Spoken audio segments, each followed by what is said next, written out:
Hey everybody, welcome in to my latest live build video. Today is the 20th of August 2020. It's Thursday. My name is Kerry Holzman and thank you so much for joining me.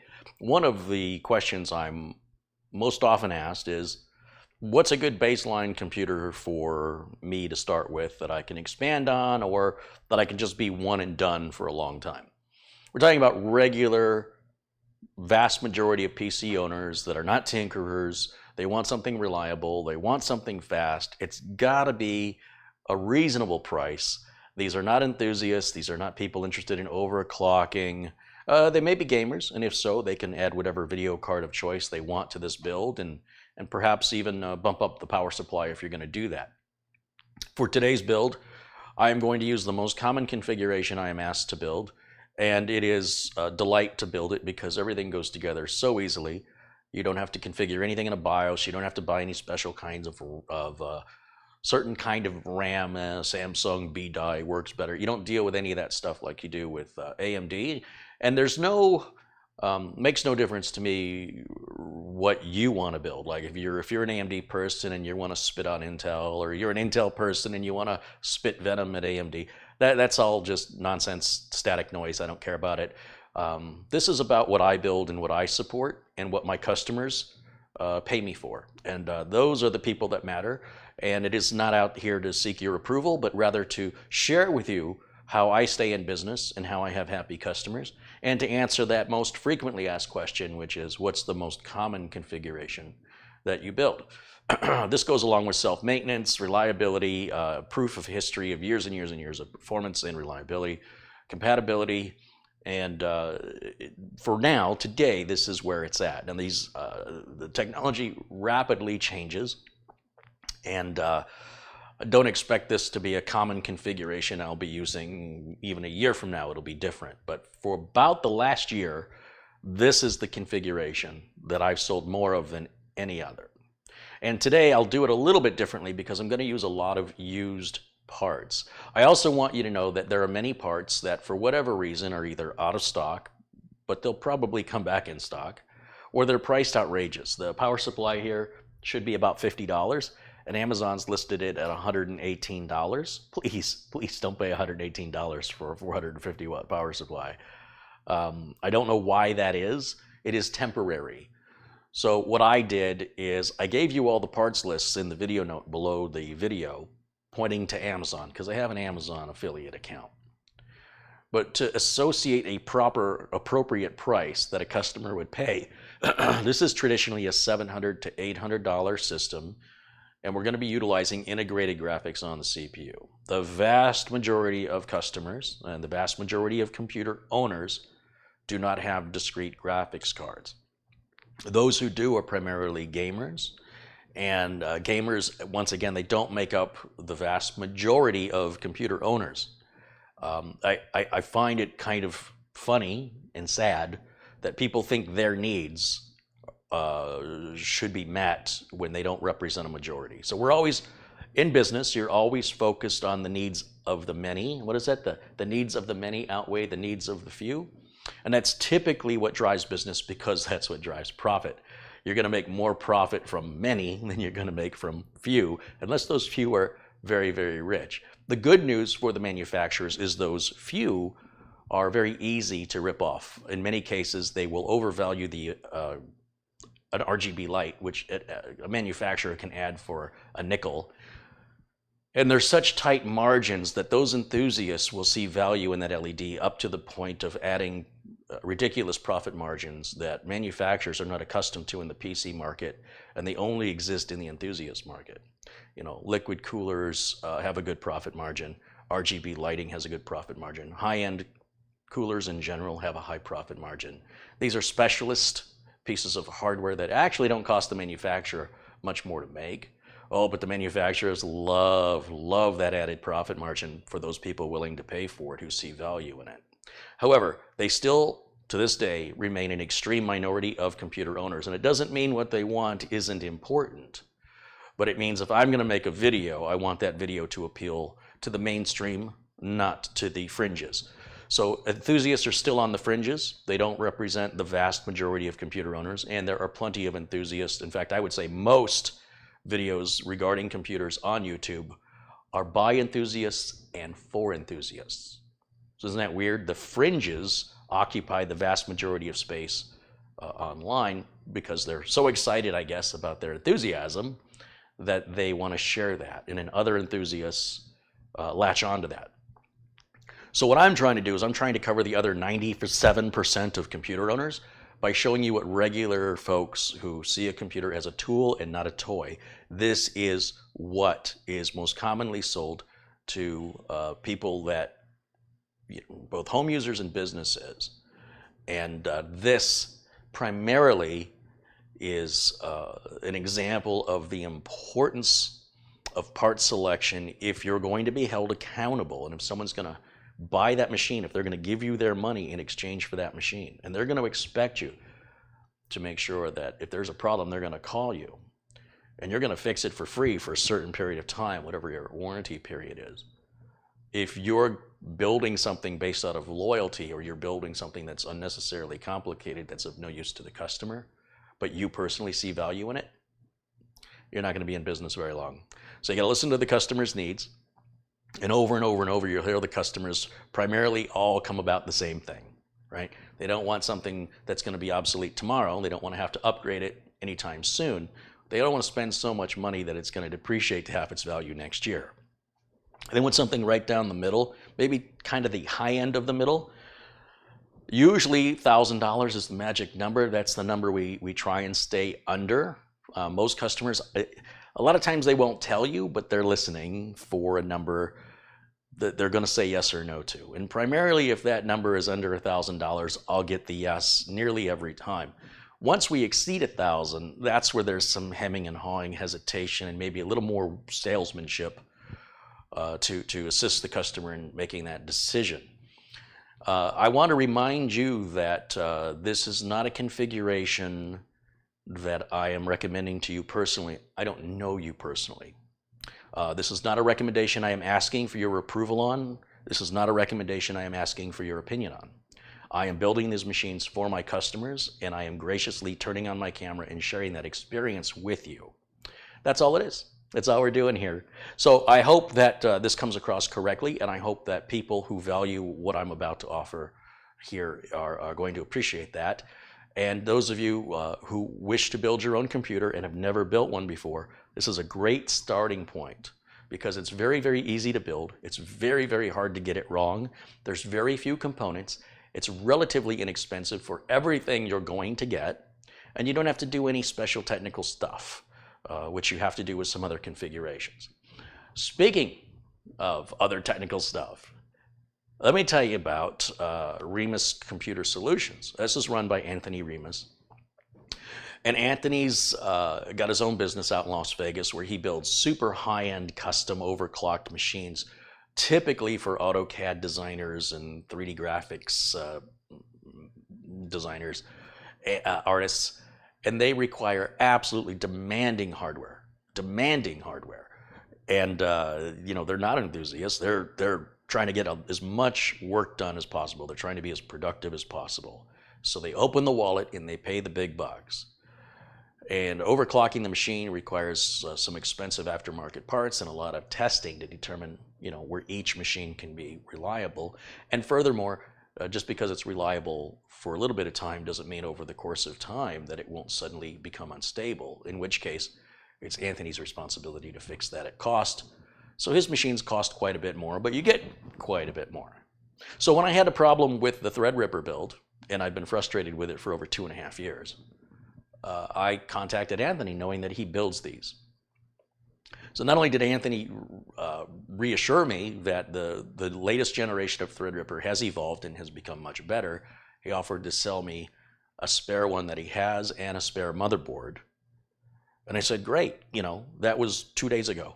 Today in the mail, this is what you call customer service. Today in the mail, look what I've got. A Ryzen 3960X Threadripper and the Asus TRX 40-XE gaming motherboard. So that's my thanks to Anthony for, he certainly didn't, he could have waited till next week to ship that. It's fine, but wow. I mean, that's a guy who gets stuff done. Let me tell you, I'm very impressed. So that'll be coming up. And I want to emphasize, where Threadripper is a very high-end enthusiast system, it requires a lot of technical detail. The system I'm about to build, once it goes out the door, I will likely never see it again, with one exception. As I mentioned, I'm going to be using some previously used parts. My customer wants to get that price down a little bit more, and my customer understands that there will be a little added risk. But I'm so confident in it, I'll still warranty it the same, because I feel like I wouldn't, like if it builds okay today, it's going to be fine for 8 to 10 years without a problem. So I have a few open box products myself, which are back there. We'll put a new solid state drive in it. I've got a Scythe Mugen 5 I had removed and replaced. It's otherwise brand new. I don't think it's got 15 minutes on it, but I don't have the box anymore, which I would throw away anyway. So we're going to reuse that Scythe Mugen 5. I've got some, let's see, it's brand new RAM, brand new CPU, 9700K, brand new DVD drive, brand new case. What am I using used? Power supply. Obviously, I've been using that. I think that might have half an hour of time on it. It's basically brand new, but I figure, you know what? Next time I need a power supply, I'll open one out of the box. You'll see it's even got a little bit of dust on it from sitting around. Now back over here, you guys can't see it, so let me bring it up to you. We have a few of these. Now these are the Gigabyte H370 HD3 motherboards. And you'll see that the shipping label was placed on the box, and it was shipped to me with no tape closing it or anything. Each one was just shipped to me and left at my front door by Amazon's warehouse deals. These are boards that people have purchased and returned. Every one of these boards, I've opened the box. They look like they've never been opened. The I/O shields are in unopened packages. They look brand new. So I don't know what the story is behind these, but we're going to just grab one randomly and try it. Very important, you always, on occasion I should say, check the date and time on your computer. Something as simple as having the wrong year could cause errors in browsing. You could get error messages. It could even result in your computer not booting. So from time to time, take a look at your date and time and make sure that they are accurate. It's sort of like checking the tire pressure on your car. If you don't do it, sooner or later, you're going to have to. So ideally, you stay on top of it and make it a regular routine every so often. You pick the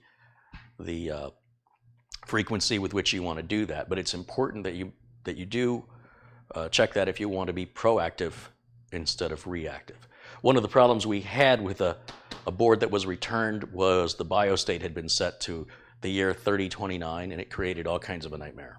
And made a whole video series on that, and so we'll know anytime we get something used to check it. Brand new out of the box, it won't be a problem, though it never hurts to check. Brand new out of the box, it won't be a problem. It's the used product you got to be careful with. And if you're a first-time builder, you won't know if the used product you bought is the problem or if you did something wrong. So if you're a first-time builder, my advice to you is buy everything brand new. There's not much savings here. It's about $20 savings for each one. And so there's 3, that's $60, it adds up. But for you, you're just going to build one. It's not worth it. In my opinion, pay the extra $20, get the peace of mind. These are returnable if they don't work, but it's the ability to identify, is the problem the product or is the problem you did something incorrectly? And if you don't have the experience, if this is your first experience, I highly, highly recommend you start with all brand new parts and do not carry over anything used from another computer. Don't do it. Telling you. Whatever you carry over. Oh, well, this is still good. I'll reuse it. I'll reuse my power supply. Don't do it.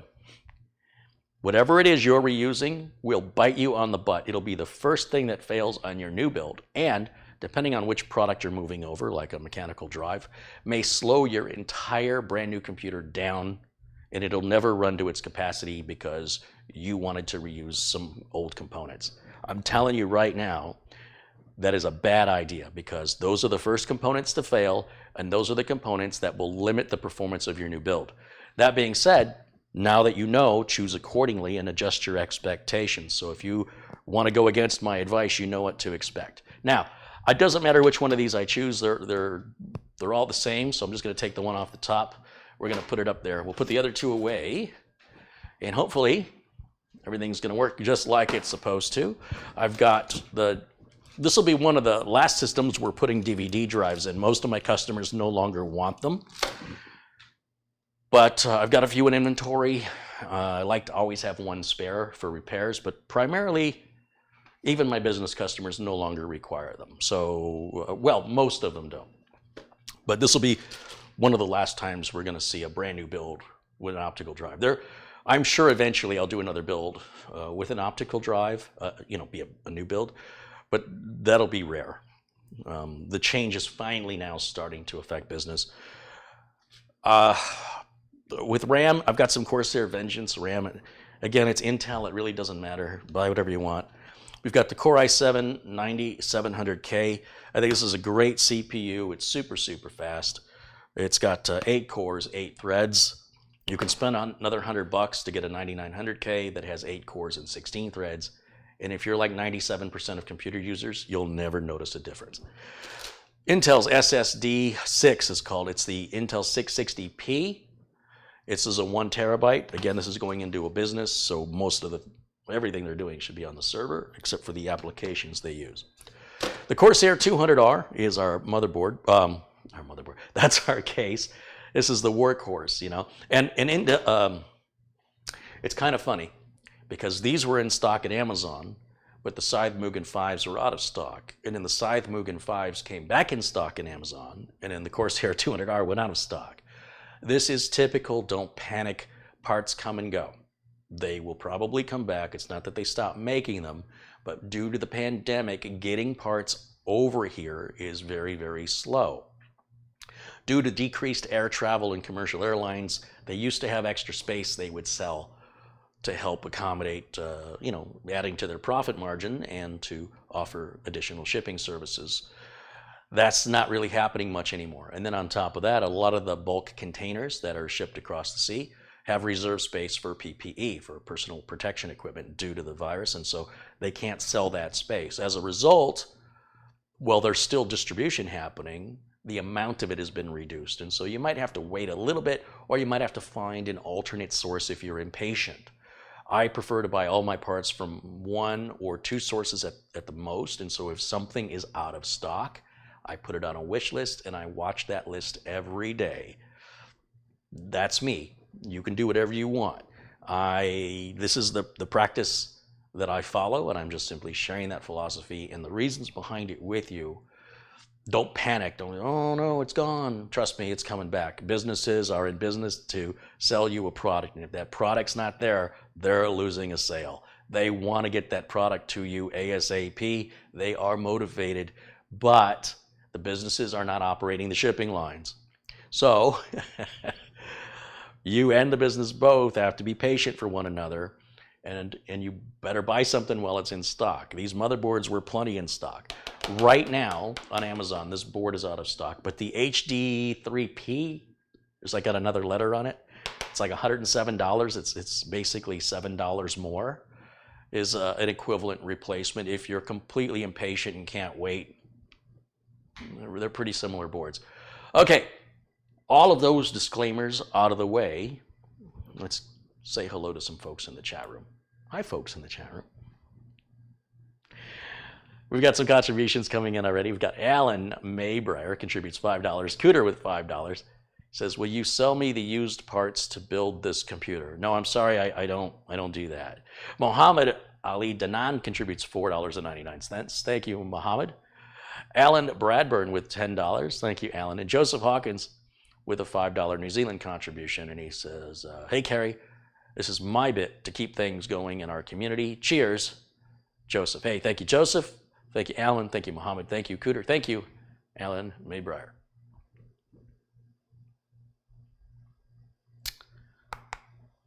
Okay. All right. So, what do we want to do? What do we want to do? Let's put the optical drive and the power supply into the case and get them out of the way. You'll see I've got the Scythe Mugen 5. If you remember a few videos back, I put the parts in a bag. Now you get to see it again. I knew something would come up. There would be an opportunity where I could use that and it would be beneficial. It's really hard sometimes to get rid of some used parts.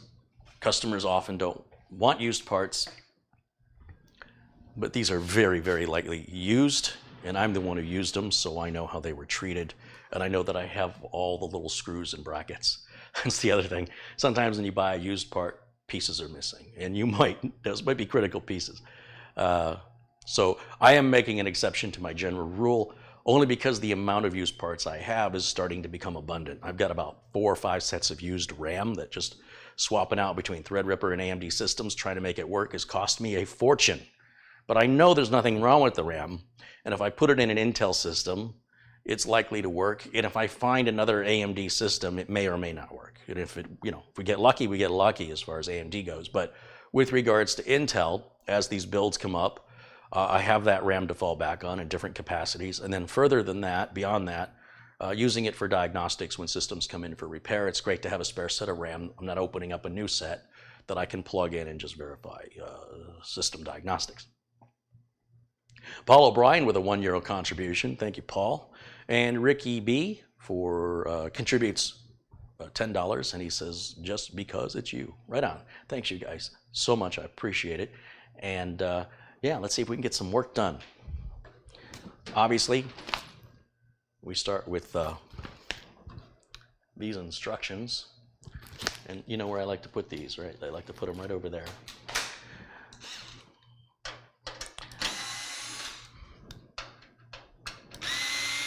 So to prep the case for this build, there's 3 things we have to do. Well, technically 4 if you include what I'm doing right now, which is obviously you gotta open the hood before you can work on the car. Do we need to go through that? So we're going to take the side panels off. This will be the last part of the build when we're done, is putting the side panels back on. After everything's been configured, installed, tested, and cable managed, what I'm doing right now will be the final thing. And we won't get to the final part of it today because it takes a while. However, we will get the build up and running and Windows 10 installed today. And you'll see how fast this can happen. This little box contains all the screws and mounting hardware to get everything installed in this case. Each case manufacturer has their own threading and size of screw and things like that, and the number of screws for the number of drives and things it can hold. So you typically can't use the screws from one case onto another. Sometimes, not typical. And I always suggest you hold on to any spare screws, keep it all together. So anytime you make changes in the future to that particular case, you don't have to panic and figure out what kind of screws you need, from the thread type to the depth. With that, I'm going to go ahead and pop this little plastic cover off, and we can put that optical drive. We'll just slide it right in there. And I put the optical drive back over here.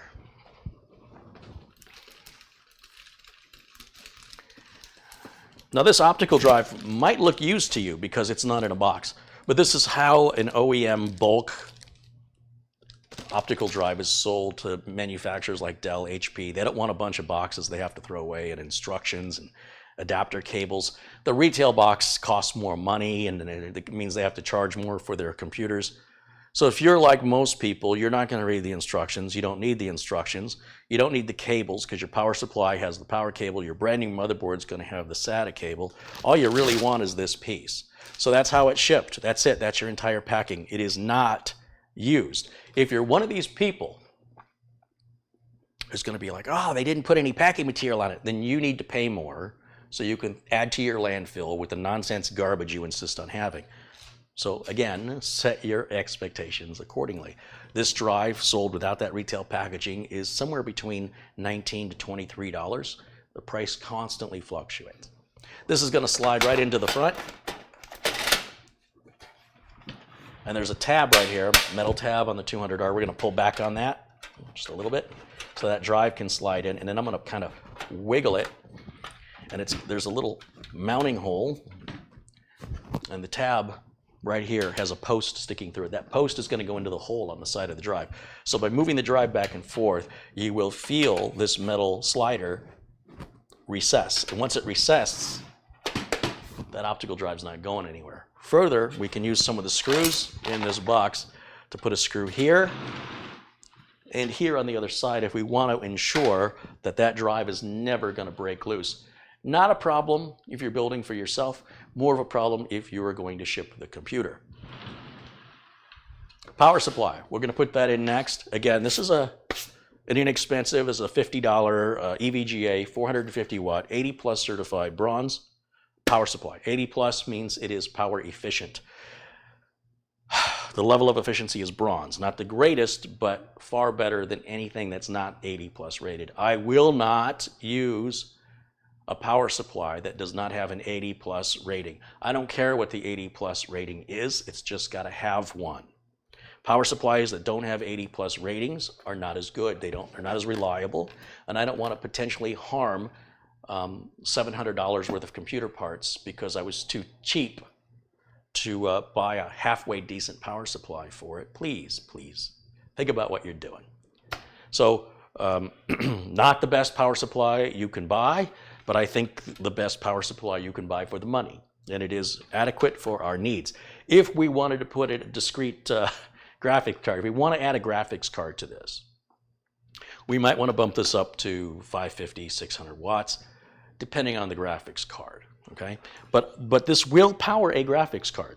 It will work, but we don't want to strain it too much for too long because that'll cause its premature failure. What we want to do is have a little bit of overhead, about 100 watts overhead, and what that's going to do is it lets the power supply run cool, and it'll deliver that power reliably for many, many, many years unless, look, power spikes happen. Things can happen, but you're reducing the odds by not stressing it out constantly, which will cause premature failure, or is more likely to cause premature failure. With the fan facing down, let me just put this in and then slide it back. And I've got some screws right here. Power supply will come with its own screws. Sometimes they're silver. Oh well, what are you going to do? In this case, I've got some black screws.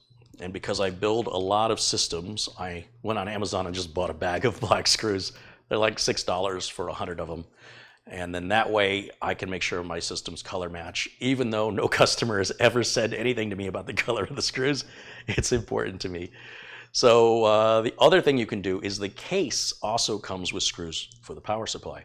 They may look a little different, but all these case screws are black, and they may have a different head on them, but they'll get the job done. So either way, I'm accustomed to using a certain type of screw for the power supply, and I guess it's just something I've always done it the same way since 1991. These are the same exact screws, except now they're black. In 1991, they were silver. So when I get silver screws now, with a black power supply going into a black case, it just upsets me. Probably just me. But they work. They all work the same. So putting the power supply in is super easy. All we have to do is take one screw and place it in each corner. And you'll notice the one here on the top is offset by about 1 inch. Otherwise, they go directly into the corners.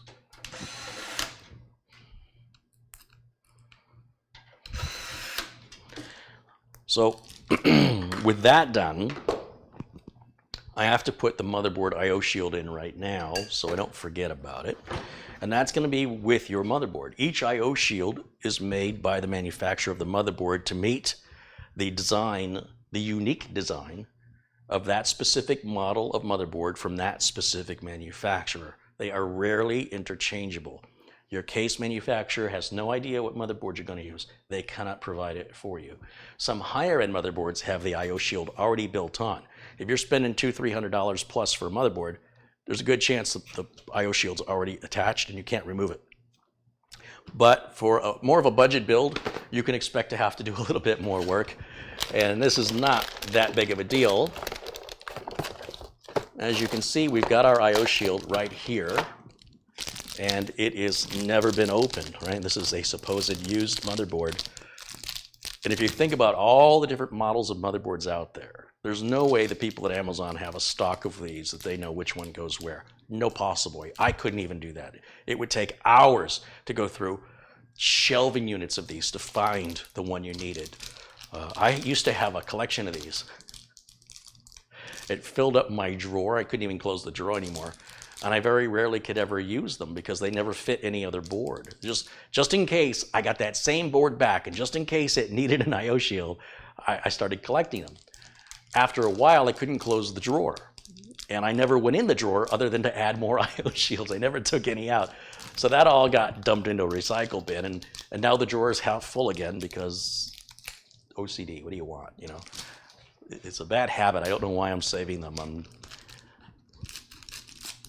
thinking I'm going to be cautious. They're hard to get. Truth is, you probably can find the exact I/O shield you need if it's missing on eBay. Beyond that, I don't know what to do. But I'll tell you, you'll pay a mint for it. On eBay, these things can go for $10 to $20 just for this piece. And do you know why? Supply and demand, baby. I got it, you want it, you can't get it anywhere else, this is my price. It's not critical to have it, it's just a question of whether or not you want to build your system correctly. And if you buy all brand new parts, you shouldn't be missing it. To put this in, this will be hard to show you because of the angle we're on right now, but this cutout, this comes in from behind, whether you go in from either side, whatever you want to do. It's just going to fit in with the smaller holes towards the bottom on the Corsair 200R. And you have to sort of, for first-time builders, this is a real struggle because you have to kind of pop each corner in, and when you pop one corner in, the other corner will pop out. And so there's kind of an art to figuring out where you need to hold it or support it. You basically have to hold both corners in to prevent the opposite corner, and then you can move your fingers up to the top and do the same thing. Sometimes you'll hear it click and pop into place, and sometimes it can be hard to tell if it's all the way in. So what I will do when I think that it's all the way in is I feel for it.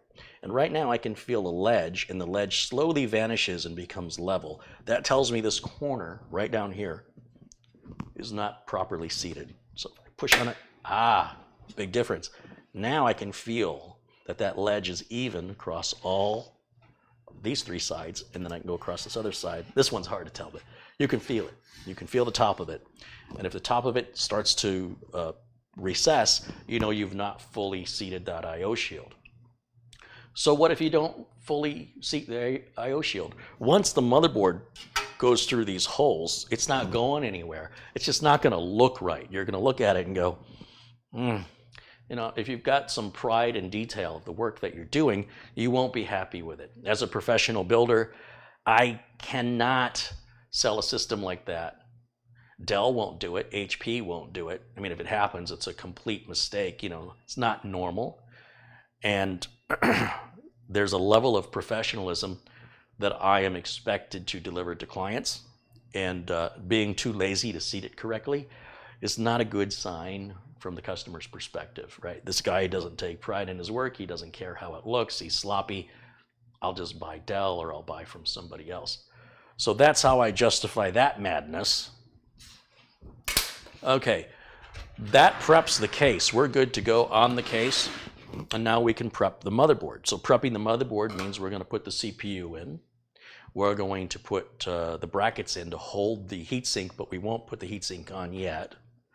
We'll put the RAM in, and we'll put the solid-state drive in. And once we do all that, we can then seat the motherboard into the case, hook up the power cables. Once the cables are hooked up for the, particularly that CPU power in this top corner, it's very hard to get to if the CPU heatsink has been installed. So we're going to make sure we get that top left power cable hooked up after the motherboard's installed, and then we can put the thermal compound and heatsink on. It'll be super easy. Once all that's done, it's just a minor bit of cabling for the power switch, reset switch, power LED, hard drive LED, the main power connector for the board. I'm not even going to hook up power or data for the optical drive for our initial testing. It's not necessary. With that, I can make sure we have the latest BIOS, make sure the date and time are correct, and then we can install Windows 10, install the updates, and you can see and hear for yourself how amazing a system at this price is, how easy it is to build, how fast it is, how quiet it is. And through owning it for years and years and years and years and years, you'll then understand how reliable it is without having to constantly baby it, or, you know, it's not a diva. This is a tool. We're not building a toy. Now you can turn it into a toy if you want to. If you want to add RGB lights, if you want to overclock it, you would need a different motherboard to do that, but you could if you wanted to. All right, but that's not our intent here. We're not here to build. I do build some toys. This is a toy. This is a toy. This is a tool. So just so we identify the difference, we make tools so we can make money, and we make toys so we can spend our money. That's basically the way that works. All right. A few more contributions have come in. I had to get my Coke. Sharon Idle with a £1 contribution. Thank you, Sharon. Tech Canucks, $10 Canadian, said, here's a case of Coke on me, Carrie. Have fun, my friend. Hey, thank you, Tech Canucks. Jason with a $5 contribution said, is your Amazon wish list up to date? I think there's a production wish list. As far as I know, I think everything's up to date. I'd have to look at it. Last I checked it, it was a couple weeks ago. I think it is. Brian Burns with $1.99 and Robert Fontaine with $5 Canadian. And Tech Canucks with $10 Canadian. He says, I am currently opening my own shop in-home, thanks to you, and I'm loving it. Here's some more for some more Coca-Cola.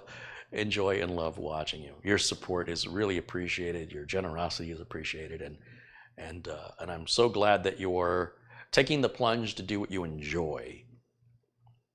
It's very rewarding. Much rather do a job I enjoy than going to some job just because I need a check, doing some mindless thing I have no interest in. So thank you so much, and I wish you the best of luck. And use the resources I've mentioned, like Tech Nibble, the Podnuts podcast, TechVets podcast. MSP Unplugged is a great resource.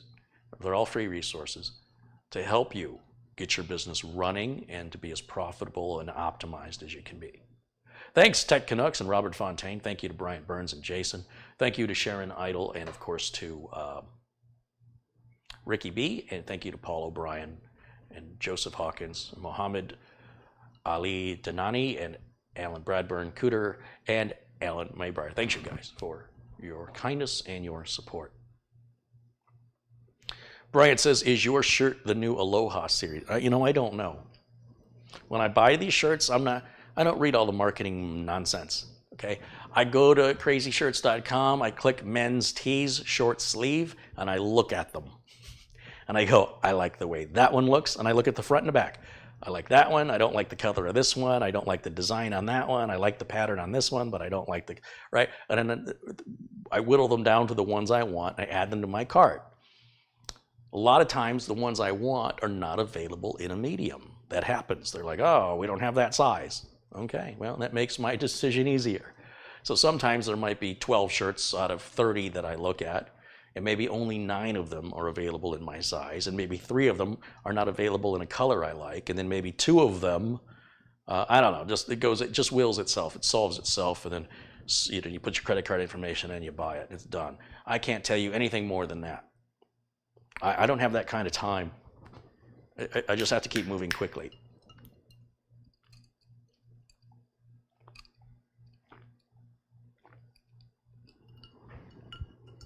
Thank you for the question. Thank you for the contributions, guys. Glenn's Music has contributed $5 Australian. He says, wonderful to see a build again. You are so animated today. I thought I had my playback on 2 times speed. Yes, I'm feeling overwhelmed with work. You have to understand, I don't film everything.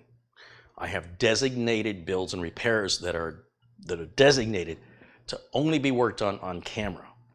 And those are starting to get backed up, and it's got me a little freaked out. Then I have other work I do off camera. I'm usually up till 2, 3 in the morning, just trying to get stuff done. And it could be billing, invoicing, gosh, there's just so much.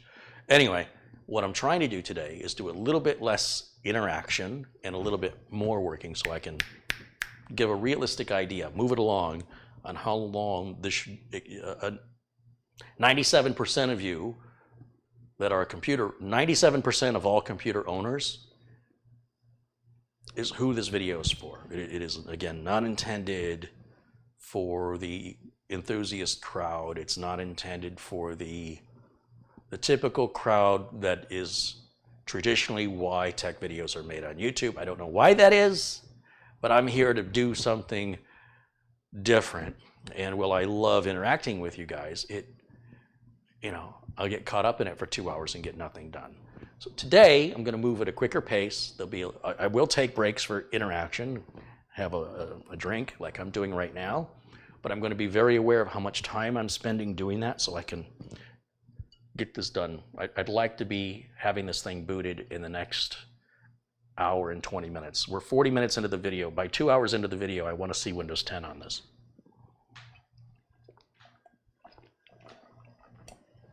And that should be way more time than I need if I don't get too many distractions. So while I do, again, enjoy interacting with you, bear with me today, if you would, please, as I try to just focus on the job, the task at hand. I'm afraid some of the novices may get, they're ready for the next step, and I'm still yakking on about something they're not interested in with the screwdriver in their hand going, what's the next step? Here's the next step. We've got our SATA cables in the motherboard box. Take those out.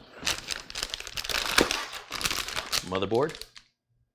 Motherboard looks like there's one piece of tape on there that's never been opened. How is this a used motherboard? I don't know. Once again, somebody could have ordered it by mistake and sent it back. It could have been lost in the mail. We just don't know when we're buying Amazon warehouse items why they're in the warehouse. Everything's here. Everything is here. I don't want that piece of cardboard, and I will use the empty motherboard box to put all this extra stuff we don't need. Currently, we'll come back to that, including the 4 thumb screws that held the case panels on. They're very easy to misplace. Keep it all. You don't have to keep it organized in the box. Just throw it all in the box. You know it's in there somewhere. Now, we'll build on the motherboard box. The bottom of the motherboard is sharp and pointy, and we don't want to scratch up the counter. And then other manufacturers don't use tape to seal the anti-static bag. I don't know why Gigabyte does. It's not like it's going to go anywhere. But whatever, it's there. It's one of the ways you can tell if a board's been used, right? The tape should be there, but it should be one piece of tape. It shouldn't be a piece of tape over another piece of tape. Obviously, that means somebody opened it. This one appears to never have been opened. You see the I/O shield had never been opened, and I checked the other 2 boxes, and those I/O shields have never been opened. So I think I've got all brand new parts, regardless of the fact they were sold as Amazon warehouse items. It is a little bit of a gamble, but Amazon does offer the same return policy as if it was a brand new item, so you're pretty safe as far as money goes. It's just a question if your build gets delayed, right? If you got a bad part that was used that Amazon resold and you bought it to save some money, now the part doesn't work, then you have to send it back, order another part. It'll be a couple days before you can complete your build, all because you wanted to save a few bucks. That's, if you're good with it, I'm good with it. Just know that that's the difference. Not that that can't happen with new parts.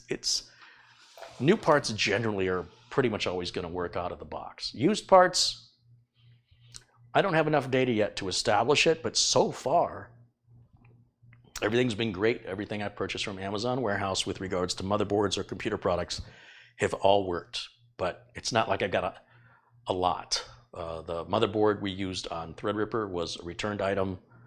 The motherboard that customer bought that couldn't get the system to work, that turned out to have a bad date, nothing was wrong with it other than somebody screwed up by putting the wrong date in the BIOS, which the BIOS should not have allowed the user to do. So every once in a while that can happen.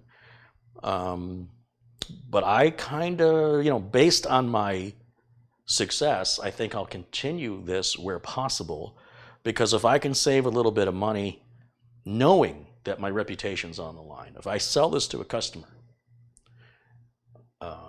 I have to warranty it the same.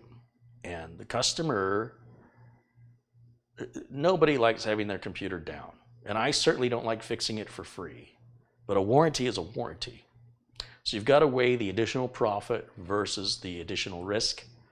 And so what I'm doing by buying these Amazon warehouse parts is establishing what I should be expecting as normal. You know, if I order 10 of these from Amazon warehouse, how many out of 10 have a problem? So far, we've got recently four motherboards have been purchased. 3 of these and the Threadripper board. Threadripper board works fine. If this one works fine, we'll have 2 more to check. And if all 4 work, then we're 4 for 4. And we keep going until we get a bad one. And if we reach a certain number that gives us confidence, we can decide, hey, you know what? I got no problem buying from Amazon warehouse. I may even prefer it. We'll see. These Gigabyte boards always have this extra mounting hole right there. Right there. The HD3 has it. And you will not find a Corsair case that supports that hole. So you just won't use it. Because I've been in business a long time, I have these little plastic standoffs we used to use on motherboards in the 90s. And I kept them because, you know, hey, you had a system from the 90s that needed a plastic standoff. You better have some spares laying around. And then the whole process changed and they weren't using them anymore. But I still kept those little plastic standoffs. And just because I've got them, for no other reason, I will use them. They are not required. And it's a way for me to feel better about saving them all these years. They will serve a purpose. But it's in a redundant purpose. It is not a required part. You don't have to buy them. I don't even think you can buy just one. On Amazon, you'd have to buy these in a bulk of like 50 or 100. And you're only going to use one. I'm a PC builder, so even if I bought these in bulk, it would take me quite a while to go through 50 or 100 of these. I just need one on certain Gigabyte motherboards. No other manufacturer of motherboard, just Gigabyte. And that'll probably phase out. I think Gigabyte will eventually realize that's a pointless hole to place on the board. Every other manufacturer's figured it out. So I think this is just temporary. What I do, see, what we used to do, we'd put this into a board, and then the board would slide into like a keyhole and slide down and lock. And then 1 screw, sometimes 2 screws, were all that were used to secure the board. And that slowly phased out. So for me to utilize this, I just have to cut the little nub off of it there. It just went somewhere. And now that makes that surface flat. So we can plug this into the board, into this one mounting hole right here. And that just gives the board a little extra support against the back of the case. Completely redundant and unnecessary. But because I have them, might as well use them. Doesn't hurt anything to put that in there. Doesn't hurt anything to not. Okay. In fact, the only case manufacturer I know that supports that hole, Gigabyte makes a case, makes a couple cases. And Gigabyte's cases support Gigabyte's motherboards. But I'm sure there's maybe some other cases, but I don't know what they are. I don't know where that little, oh, here it is. I heard that little plastic piece hit the floor, and that will just go right into the trash. The reason I pick it up is I walk around here barefoot at night, and I can guarantee I will step on it and it will hurt. So I like to pick that stuff up before I get stabbed in the bottom of my foot.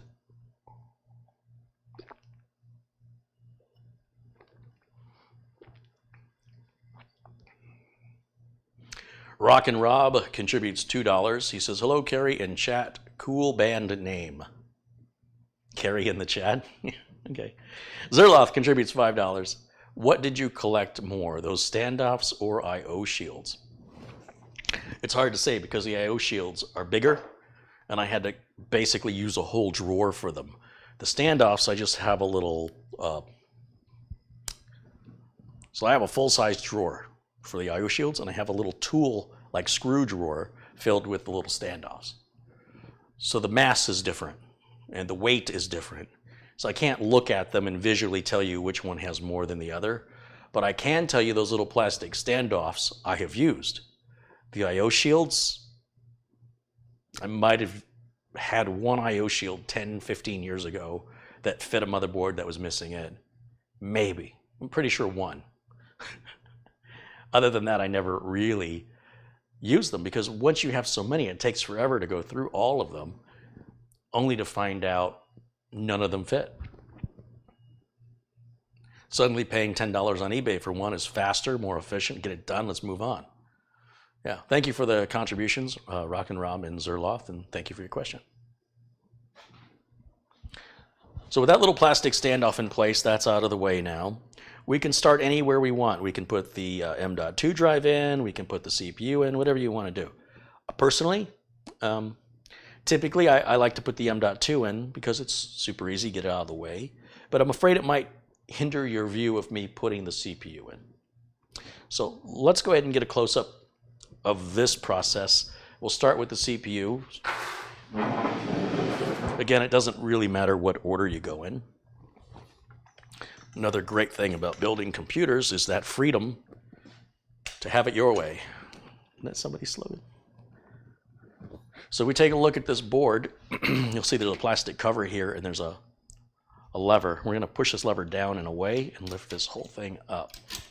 Now down in here are a bunch of pins. They're very delicate. Keep your fingers away. You don't want any long sleeves, shirts, or threads that could snag. It will damage the board. That'll be your fault. That is not a warranty issue. This is the future. AMD will eventually be doing this. We call this land grid array, LGA. When you put the pins on the CPU like we used to do in the 80s and 90s, you can break the pins on the CPU and they're pretty much irreparable, and the CPUs are typically more money than the motherboards, depending on the configuration, but usually you would rather replace a motherboard. In my experience as a tech, more times than not, the motherboard's the cheaper part. So given a choice of damaging pins on a board or damaging pins on a CPU, I'd rather the pins are on the board. I will also say that you're less likely to damage the CPU by inserting it wrong.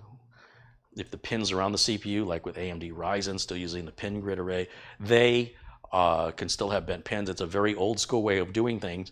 Even AMD recognizes their own flaw in design, because Threadripper would have so many pins, it would be so delicate.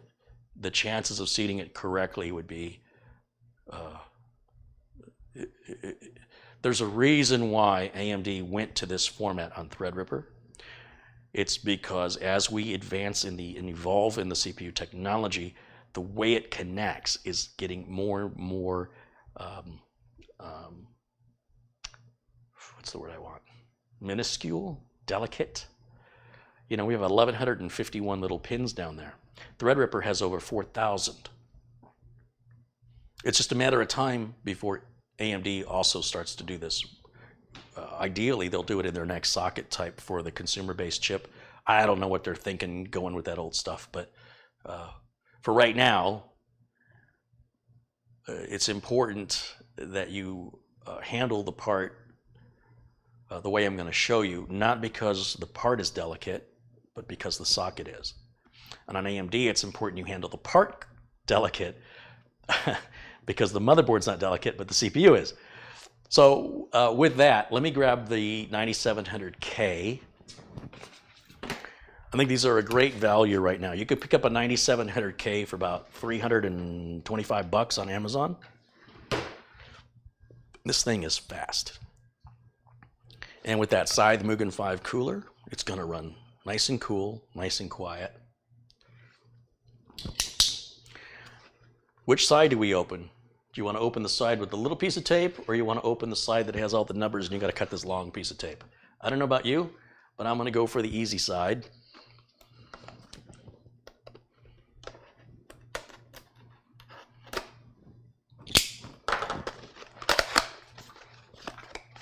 You'll notice there's no cooler included with a K-series CPU.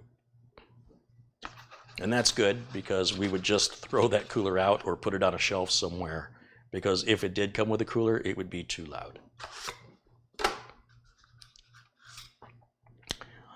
You get instructions with all CPUs. I don't know what you're supposed to do with them. There's a Go Faster sticker on the back, which you can do with whatever you want. There's a little cardboard tabs we can pull apart here, and then we can open this up. And that is our $325 right there. But I'm telling you, it's a good deal, really good deal. And then we'll open this up. And we want to avoid touching the top or bottom. We want to grip it by the sides. That's why there's holes for our fingers right there. That's not a mistake or coincidence. They're forcing you to hold it correctly. And I recommend that no matter if you want to switch hands or how you want to move it around, hold it by the edges the way you see me hold it. Don't hold it like a potato chip. You don't want your oils on your skin to get on that bottom. Those are 1151 little landings under there, and you can interfere with their ability to connect well with the pins. And you don't want fingerprints and oils from your skin on top of this internal heat spreader here, because this is going to transfer the heat off onto your heatsink, and that may impede, any sort of contamination may impede the efficiency of the thermal compound. Not by much. It's not going to make a world of difference. If you were to touch it accidentally or whatever, you can get some rubbing alcohol and a Q-tip. Or don't, in all honesty. You could probably touch it, lick it, I don't know, stick it back in there, probably work fine. But if you want to do it right and you want to be like a professional, that's just not the way we do it, and this is why. We don't want to take any unnecessary risk. Now, the writing on with an Intel board like this is an ATX style board. A smaller one would be micro ATX, and an even smaller one would be mini ITX. On these ATX and micro ATX motherboards, regardless of the manufacturer, the writing on the CPU, I don't know if you can see the writing. There it is going to face this direction, the way I'm holding it, with the board in this position. So if you're looking at the board with the CPU up towards the top, it's very easy to know which way the CPU. Does it go in this way? Well, that would be sideways. Would it go in this way? Well, that would be upside down.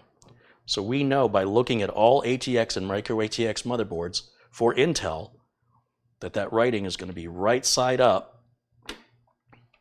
And there's many ways to do this. There's little notches, if you look very carefully. The notches are not exactly aligned. One is higher up than the other, and if with a sharp eye you could see that.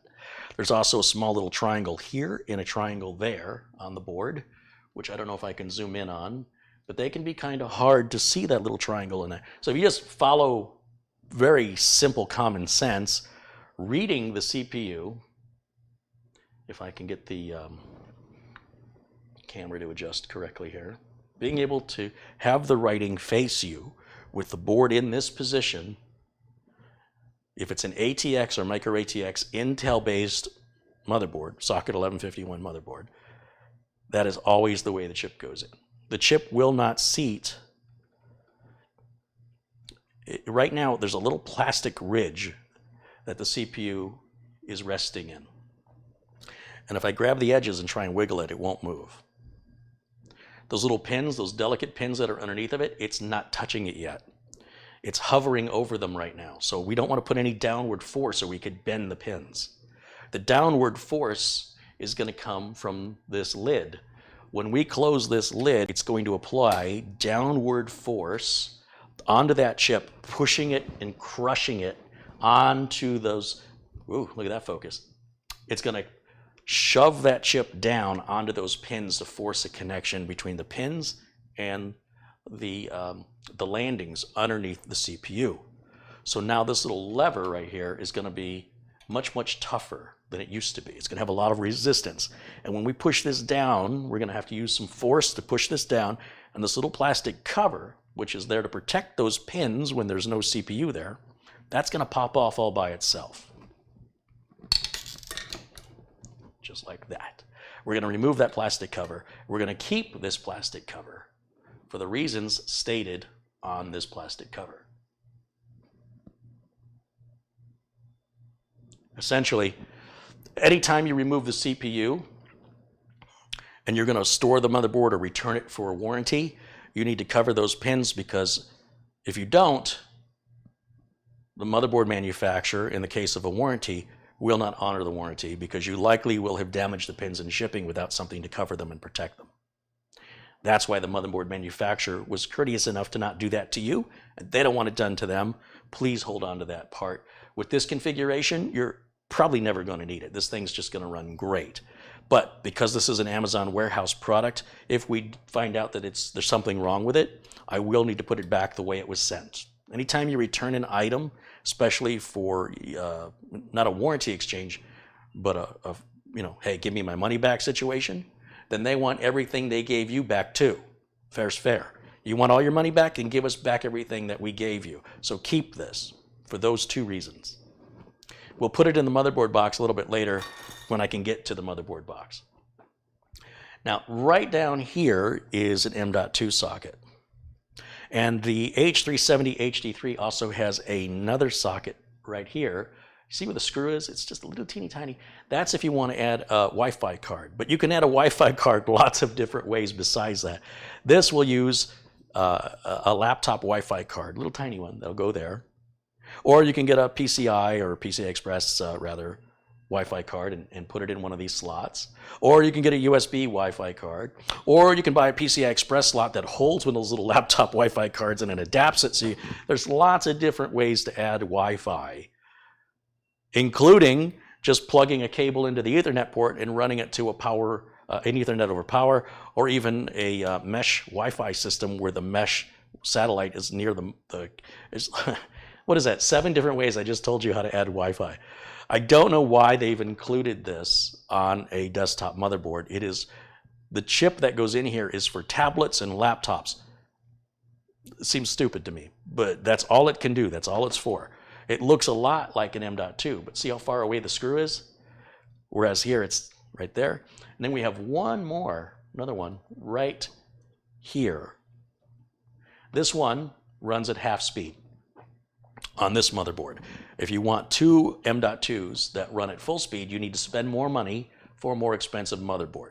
Most customers only have one M.2 drive, and we're going to put it up here. If we put our M.2 drive down here, it will run at half speed. It'll work at half speed. Okay, this is a by 2, this is a by 4. And in this, just for Wi-Fi.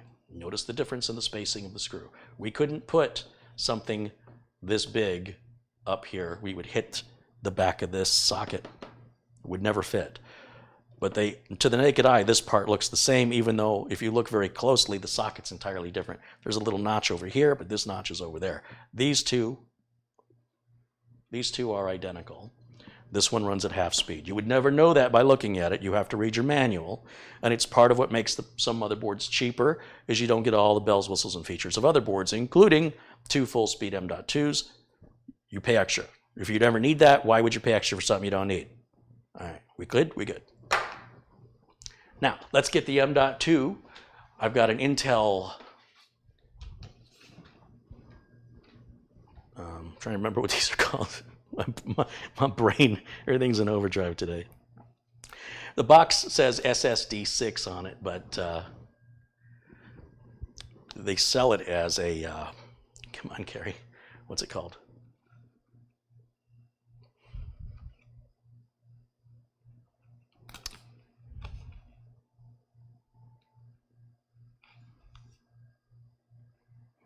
It's really frustrating that Intel does this. When you search online for this, don't search for SSD 6. It may or may not pull this up. What you're looking for is a... Why is my brain stopped? If we look at the parts list below the video, I've got it right there.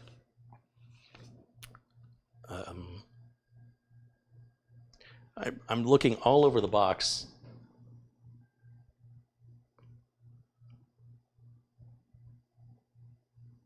.660p, yes, thank you.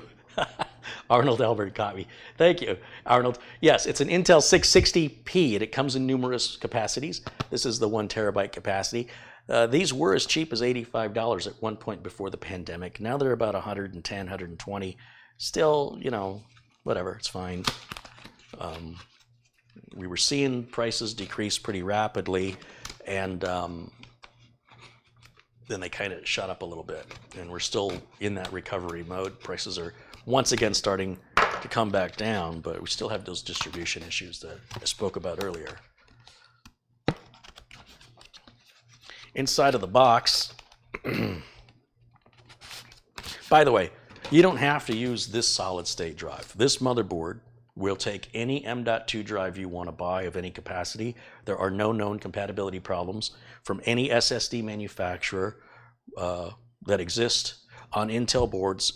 To the best of my knowledge, Any capacity, any manufacturer, NVMe or SATA, doesn't matter. If you want fast, you go NVMe. If you want SATA, which is basically the same as these connectors, like a 2.5-inch mechanical, you're more than welcome to run at 1/4 of the speed and pay nearly the same price if you want to. It'll work. I don't know why you'd want to do that, but you could. And what you know, you don't have to use the exact components I'm using. Any socket 1151 Intel chip will work on this board. Any RAM you want to use, that's DDR4, regardless of speed, latency, regardless of the die, it will work on this board. Any M.2 you want to buy will work on this board. There's very little research you have to do beyond looking for colors or capacities or prices and decide for yourself. The parts I'm selecting here, I think, are the best bang for the buck from reputable manufacturers I know and trust. All NVMe M.2 drives from any manufacturer all have 5-year warranties, but they all don't have good customer service, okay? So just because you've got the same warranty doesn't mean you're going to get the same service. Furthermore, yesterday I was talking about my Mustang versus the Hyundai, and the Hyundai had, a 10-year warranty, and the Mustang had a 3-year warranty. The Mustang has never ever needed a repair. It is 7 years old. It has never required a repair. The Hyundai with a 10-year warranty had at least 24 plus repairs. There's a reason why there's a 10-year warranty on a Hyundai, because you need it, right? I would rather have a shorter warranty I never need to use than a longer warranty I always need to use. So even though all M.2 drives all have a 5-year warranty, that doesn't mean that they all have the same customer service and responsiveness or easy to get a hold of, right? So I'm sticking with a big brand name that I know is going to offer me good customer service in the rare event that I would need it. You decide for your reasons. That's the reason for my decision on these parts you're seeing today.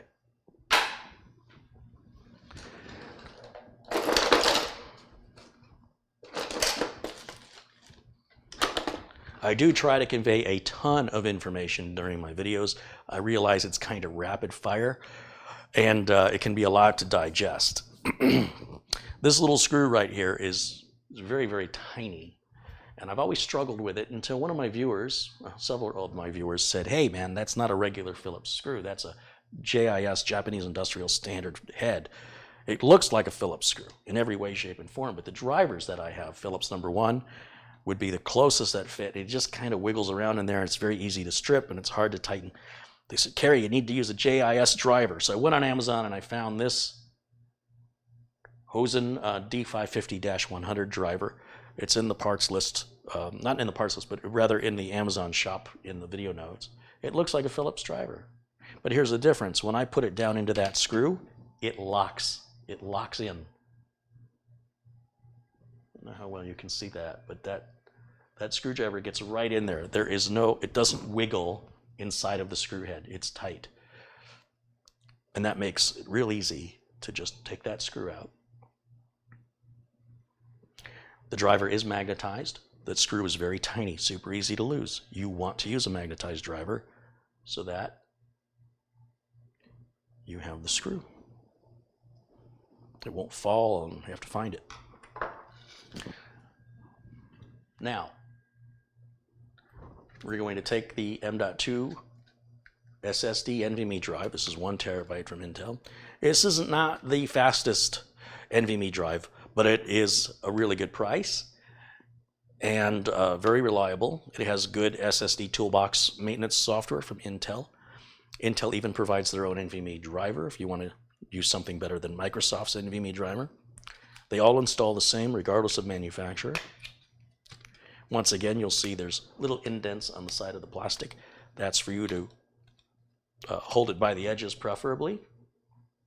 Or you can hold it with the sticker.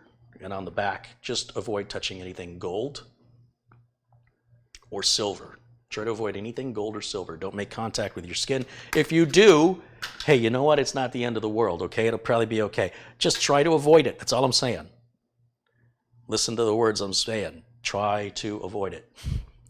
If it's unavoidable, it's probably okay. I've had people go, oh no, I touched it, what now? Well, nothing's any different. Did I break it? Well, there's only one way to know. You have to finish your build and see if it works. It's 99.9% likely going to be just fine. that little socket right there, you see there's a little notch and there's a little key, and that's going to align like that.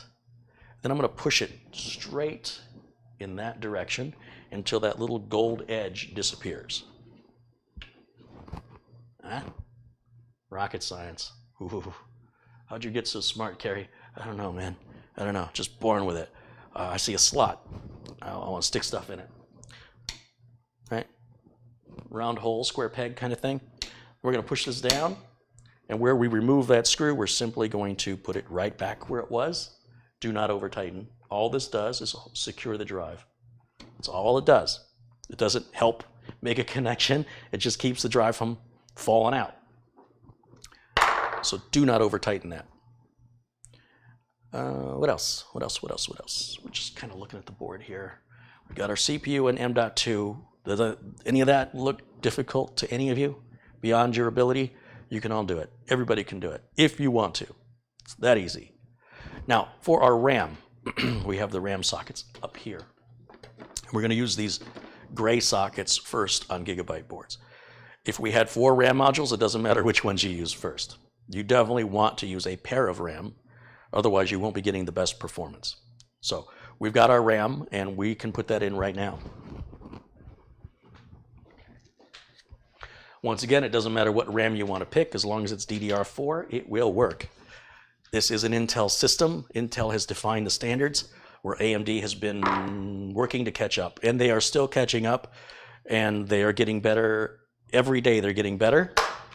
So I'm not here to tell you AMD's bad, but you do have to watch for compatibility on your hardware parts when making an AMD system. And on Intel, it's just easier, especially for a first-time builder. Now, if you're looking for a challenge, if you've made a number of computers and you said, I got to tell you something, Carrie, building these computers is boring.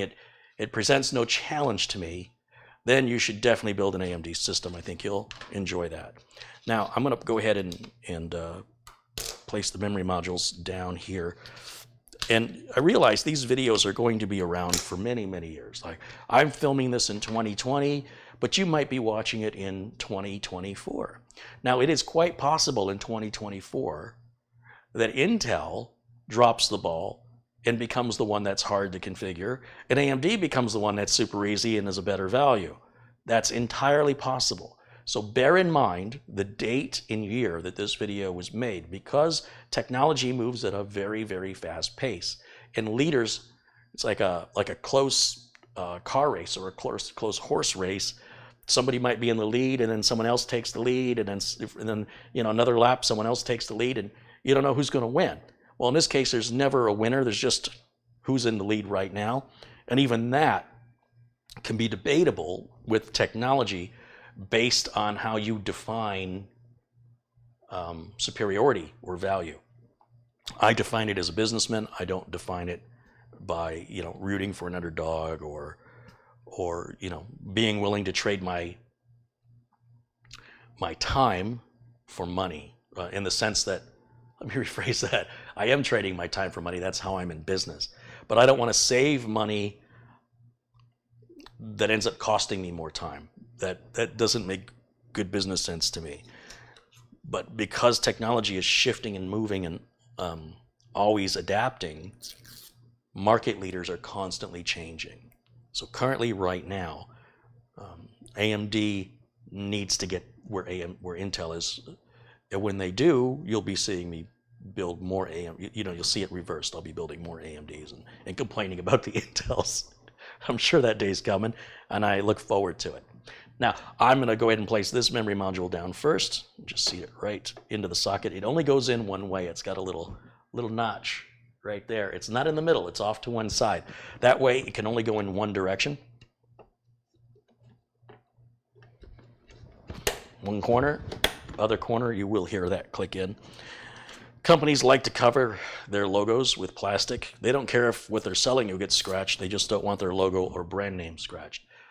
I like to remove those pieces of plastic because they very quickly age and yellow and start to bubble, and it looks terrible. So it's great for the next guy you're selling it to, so that they can have a nice new looking module.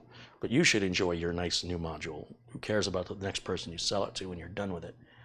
And that one's going to go in the same direction, the same way. Line it up in the track, very gentle. Make sure it's in the track, visualize it, feel it, it's in there, then you can apply pressure. And that locks our memory in, and that then leads to putting the support brackets in for our cooler. Let's get rid of all this. That can all go over there. Now the cooler I had already pre-installed on another system and had to take it off and replace it. So I don't have the box for it, but I kept all the parts for just this occasion. So in this Ziploc bag here are all the parts for the Scythe Mugen 5 that I'm going to need today. This was a very lightly used cooler, so I have no qualms about selling it to a customer. This is our back plate that we're going to need. Nice heavy metal back plate. It's got some foam pads on one side. Those are going to go towards the board. We don't want metal hitting metal. There's 2 holes. See the 2 holes? That's going to identify how to orient the bracket. When we look at the back of the board, you will see these 2 screws coming through holding this metal plate in, which is the back side of the socket we seated the CPU. There's 2 screws there, 1 screw there. Guess how this goes on?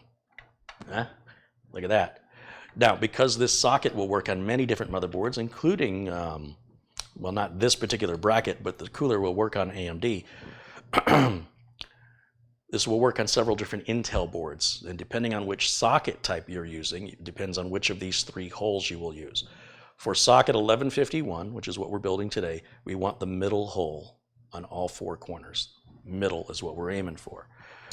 And what we're going to do is we're going to take these standoffs that we've got here. They look like this. And we're going to put them into the hole. Any corner you want to start with, doesn't matter. There's 1 hole in each corner around the motherboard socket. And you'll see when I hold the board, watch how I hold it. Look at where I'm holding. I grab a corner, I grab the heat sink. I'm not touching any of the components. I can hold it by the plastic right here, these 2 plastic PCI slots. I can hold it and support it. Try to avoid gripping it like it's a sandwich. It is not ideal. And if you handle your parts exactly the way I show, you won't need to wear an anti-static strap. Now, what I'm going to do, see that screw right there? You come through the other side, see that screw's poking out right there. So when I put this bracket on, this is a little difficult. This is a little bit of a challenge, but we want to align that screw with that center hole right there. Now look at how I'm holding the board. Now I'm going to turn that thumb screw, and you'll see that it starts to come through the other side, right there. It's in the proper location, coming through the proper hole. Now we're going to do that opposite corner. By doing the opposite corner, now these 2 will be aligned and I won't have to have 3 hands. So go back in the bag, grab another standoff. We're going to go through the opposite corner where still some alignment will have to take place. See how the bracket's still very loose. Hold it where it needs to be. See how I'm holding it?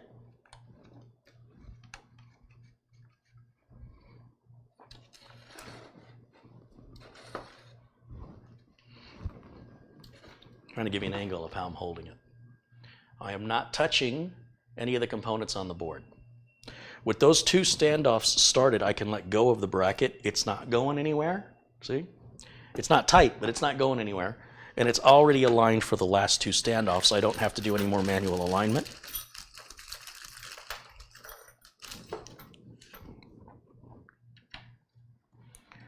And then that's super easy to put those last 2 in.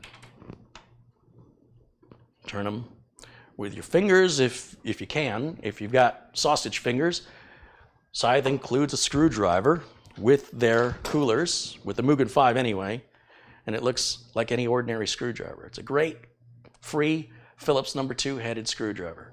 It is magnetized. It will be used to tighten these down. We can get you a little close up now. You can see what I'm doing.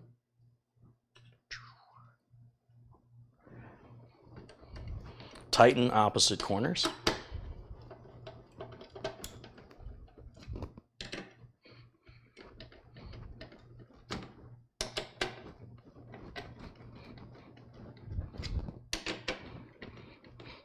Notice how I go back around. Sometimes when you tighten one corner, another side loosens. And we're going to go one more time. Nice and snug.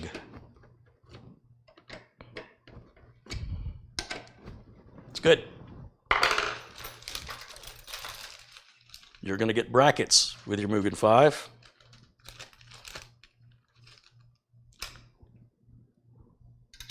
And those are going to go in the same direction as the CPU latch on an Intel socket 1151 build. With this little cutaway right here, it's going to face towards the CPU. They face towards each other. And then we will use, well, I'm missing a screw. I remember why I have it. I'm just going to use it for spare parts. That's all right. I've got spare screws here. We'll put one right here and one right here. Notice it's going to go, this is an elongated hole right here, and we're going to go towards this edge. And I'm just using an electric driver because I'm lazy. I mean, I'm efficient. I'm really efficient. But you would normally just tighten those as well with the included Mugen driver. That's what it's for. And you're going to have to pardon me a minute because I just remembered this is not the same spare I thought, and I need one more screw over there, and I know I have them. I think a viewer sent me this Mugen 5. This is not the spare one that I thought it was.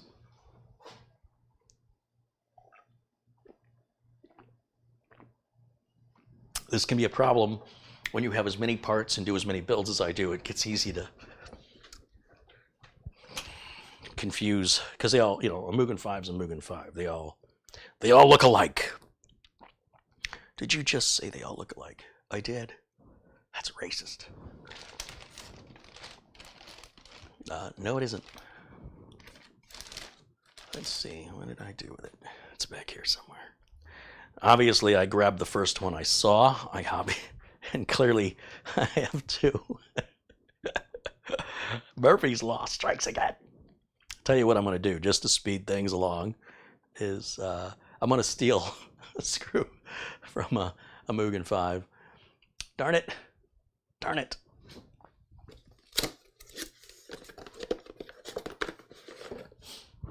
It's got to happen during a live video. Of course, here I am, recycling some used parts and missing a screw. So what I will end up doing is I'm going to steal a screw from a brand new Mugen 5, and then I will mark the box as parts. And then that Mugen 5 will be used anytime I'm missing a screw or a bracket or I need a fan. Because of the quantities I'm dealing with, it's good to have something I can use as a donor. So this brand new Mugen will be my donor, which is really stupid when you think about it. I should have just used a new one on here. Kept the original one as a donor, which was my intention, and I forgot. So I will mark the box donor, and that will never happen again. You know what? I bet I can reach out to Mugen and they'll send me a spare screw if I want, to fully utilize the other cooler. But again, I'm dealing in some pretty big quantities here, and it's not going to make or break me to having spare parts. You know what? We need a thermal compound too. So 2 birds, 1 stone. It's all good. It's all good. It's all good. And that last screw is going to go right here. That's it. Motherboard's prepped. That's all there is to it. Now we can go ahead and put the board into our case. So for right now, for this moment, I'm going to put the camera back where it was. Bear with me. We're going to go for a little ride.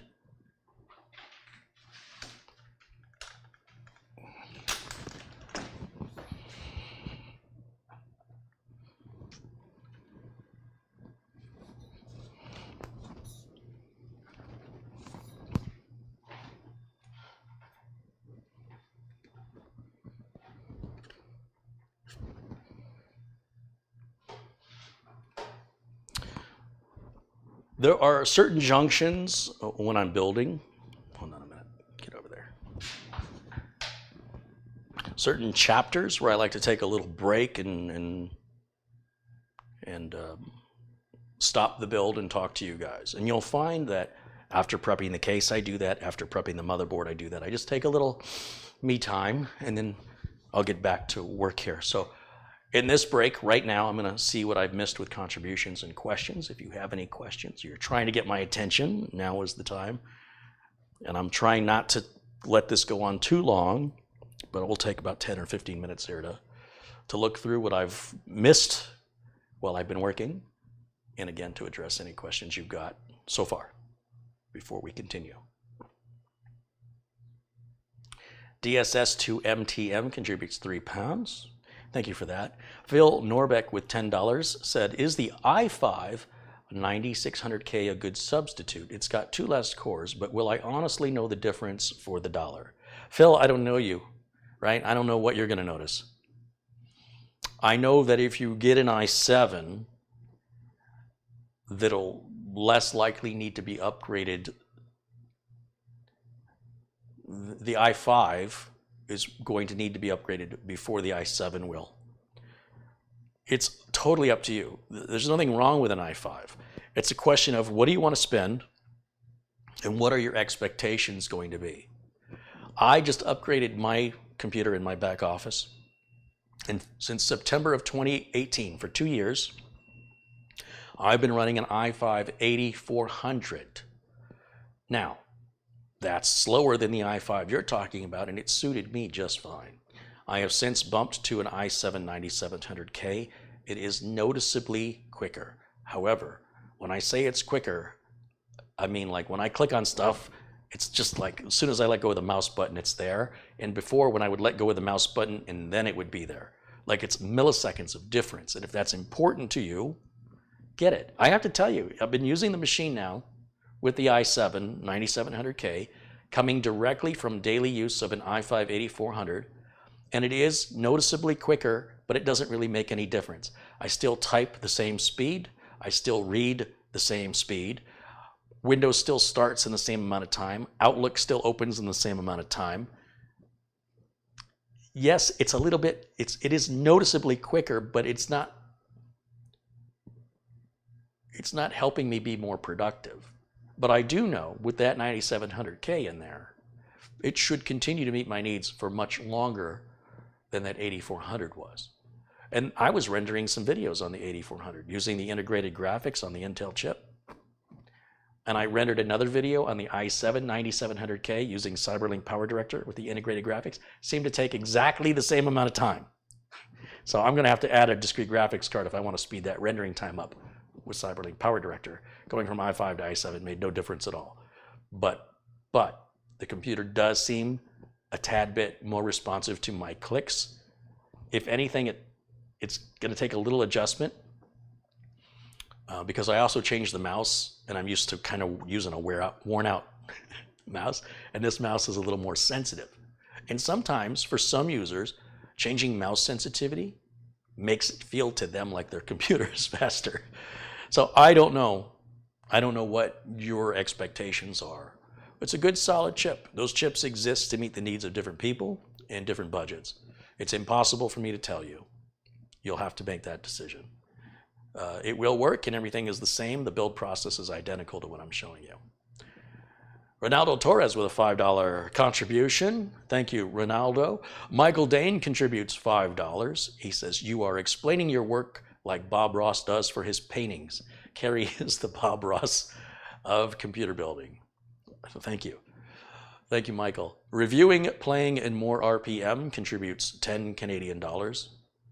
He said, I used my first of those plastic standoffs in my most recent Gigabyte motherboard, and I was worried about a shorting issue and not sure it was necessary. Yeah, it's not necessary. It's totally not necessary. Again, I only use them because I have them. If I didn't have them, I would not go and buy them. I would just leave that hole empty. It's never going to be a problem. Trust me, it's not a problem.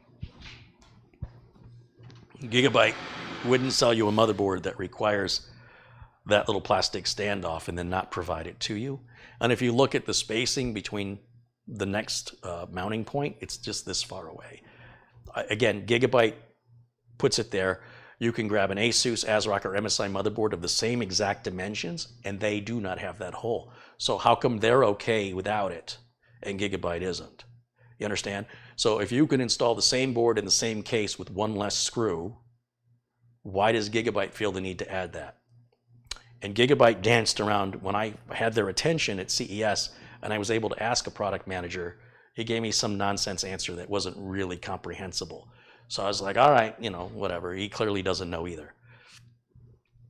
Somebody's making decisions somewhere, but that person will eventually be replaced and that decision will change. I assure you that mounting point will go away because nobody else is doing it. And Gigabyte will realize that the added cost in manufacturing of adding it and the added cost of technical support calls from people who have cases and don't know what to do now will be gone, and their profit margins will go up once they remove that hole. It just takes the right people to make the right decisions, and they will get there. In the meantime, use it or don't, it doesn't matter. All right. Thanks, you guys, for contributing to the channel. Let me look back through. If anybody's got any questions thus far, I'd be happy to address them right now before we get back to work.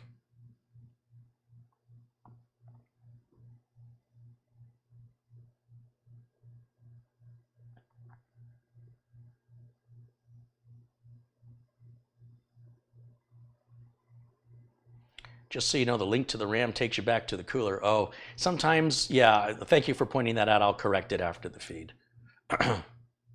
I will correct that. Thank you. Logan says the 9700K is fine if you can get it for a good price. 10th gen is a big improvement if you don't already have an 8th or 9th gen board. The reason I'm not going 10th gen on this build is because I don't see a $100 motherboard for it. You got to remember, a newer chip is going to be harder to get. It's typically more expensive. It is almost always going to be a better chip. Maybe not by leaps and bounds. 10th gen certainly runs remarkably cool. Remarkably cool.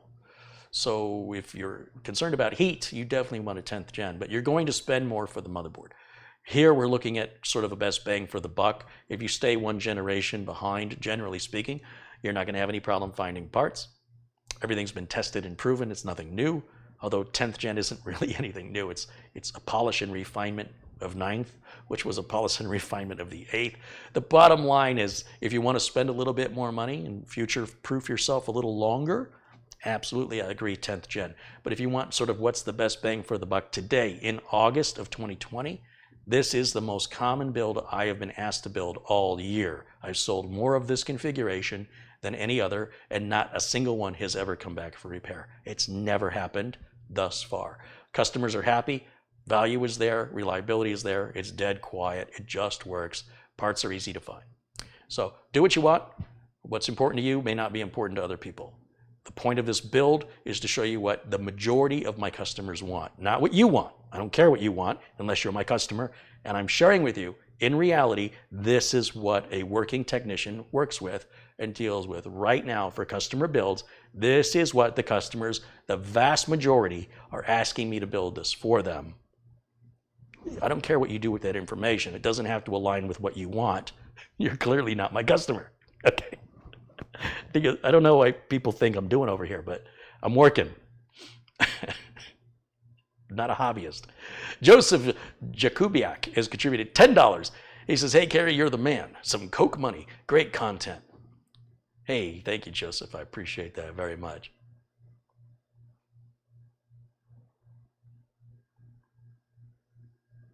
Could this build handle intensive games well enough? It will handle the intensive games as good as the graphics card that you put into it can do, right? So if you put in a 1660 or a 1030 or a 2080 Ti, any of those will work to their ability. Yeah, so obviously with no graphics card, just using the integrated graphics, it will play some games, and it just depends on what those games are. 1080 on some of these games is fine. If you want to go to 1440 or 4K, it ain't going to happen with integrated graphics. It's just not going to happen. The more you spend on your graphics card, obviously, has nothing to do with the rest of the system.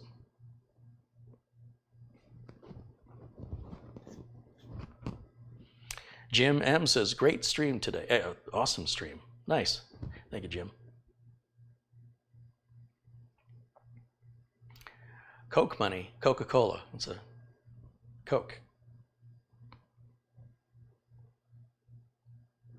What is your opinion on EVGA RTX 2070 Super for the win? I don't have one. Buy whatever you want. I like EVGA as a company. They have good support, very good support, based in the USA. No difficult to understand accents on the phone, no script reading. The people who answer the phone actually know what they're talking about. Great customer service. And because it's all so good, you very rarely need it.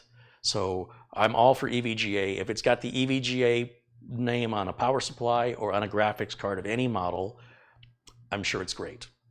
And it's backed up by the company.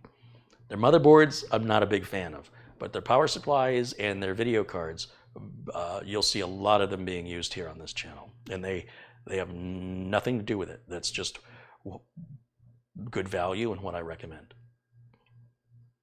And Dale Maluk with a $20 contribution. Thank you, Dale.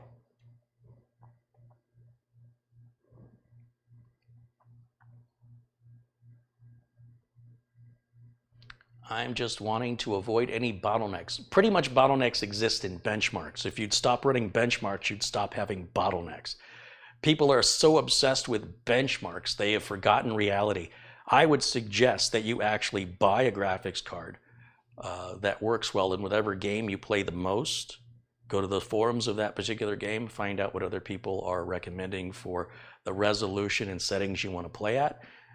But understand that different games are programmed in different ways and don't utilize the graphics driver or GPU in the same way as other games. And so while a graphics card may run well on one game, it may not run well on the other. Whether they're esports or FPS or retro gaming, it all varies. It's not just one video card to rule them all. Wouldn't it be great if the world was so simple? There'd be no competition. We'd all be the same.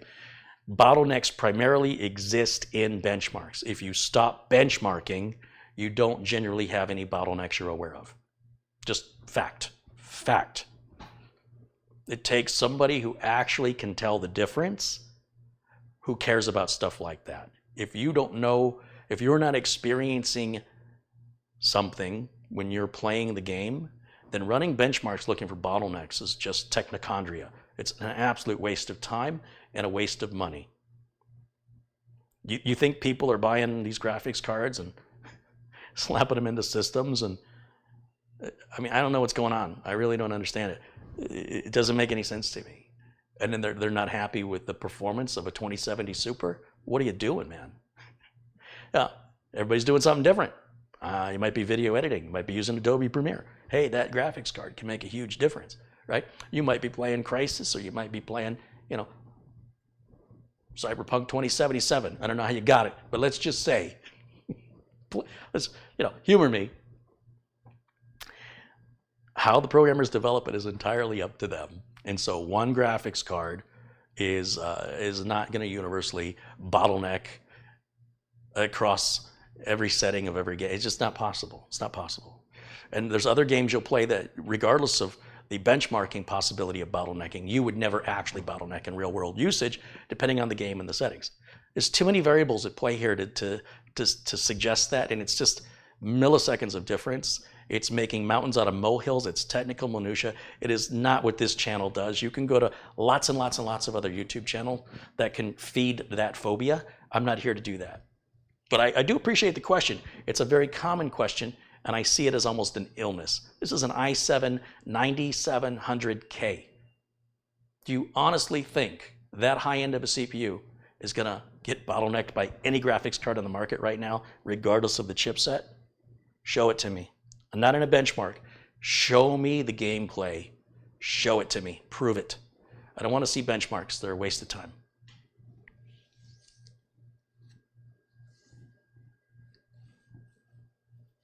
I wish we could remove all benchmarks. We should make benchmarks illegal. People are sick. They're absolutely sick and obsessed with benchmark numbers. It's completely opposed to reality. The reality is, does the game play the way you want it to play, or does it not? That's it. I don't care what anybody tells you. I don't care what a piece of software tells you. You have to feel it. You have to experience it. That's it.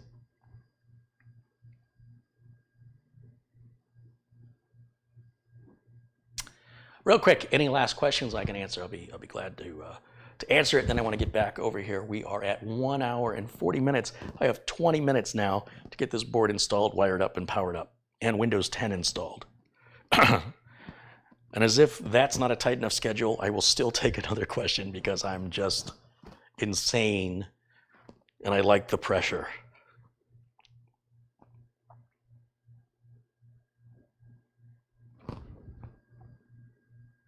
Ghost Shadow says, I've seen big bottlenecks rendering a video depending on the format. I've seen CPUs hit and hold at 100% load. Did I say you didn't? You understand what I'm saying? I don't do what you do. I haven't experienced what you've experienced. I don't use my computer the way you use yours, and it's likely nobody else in this chat room uses their computer the way you use yours or the way I use mine. So what you experience is completely irrelevant to anybody else because you have unique needs using the unique hardware that you chose to do the unique job using the software and the version of the software and the drivers that you use. So what applies to you applies to you. It doesn't apply to anybody else unless they are also using their system with the same hardware specs and configuration that you have for the same purpose that you're using it, in which case your experience would be beneficial. But in this particular instance, it's unique to you.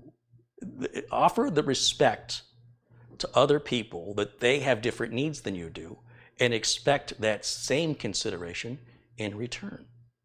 So I'm suggesting your needs are yours and they're nobody else's. And don't assume they're anybody else's. It's rude and narcissistic. Have the consideration and the capacity to understand that just because something doesn't meet your demands, that it's not going to meet somebody else's. You don't know the other person, nor do you know what their expectations are or how they're going to use it. So until you have all of that information, everything's possible. It's a question of whether or not it's probable. And for some people, it's more probable than other people. Some people are very, very difficult to please.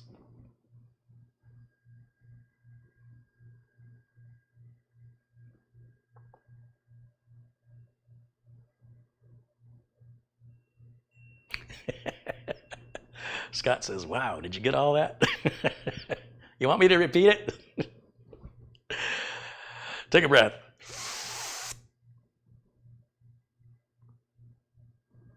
Okay, very good.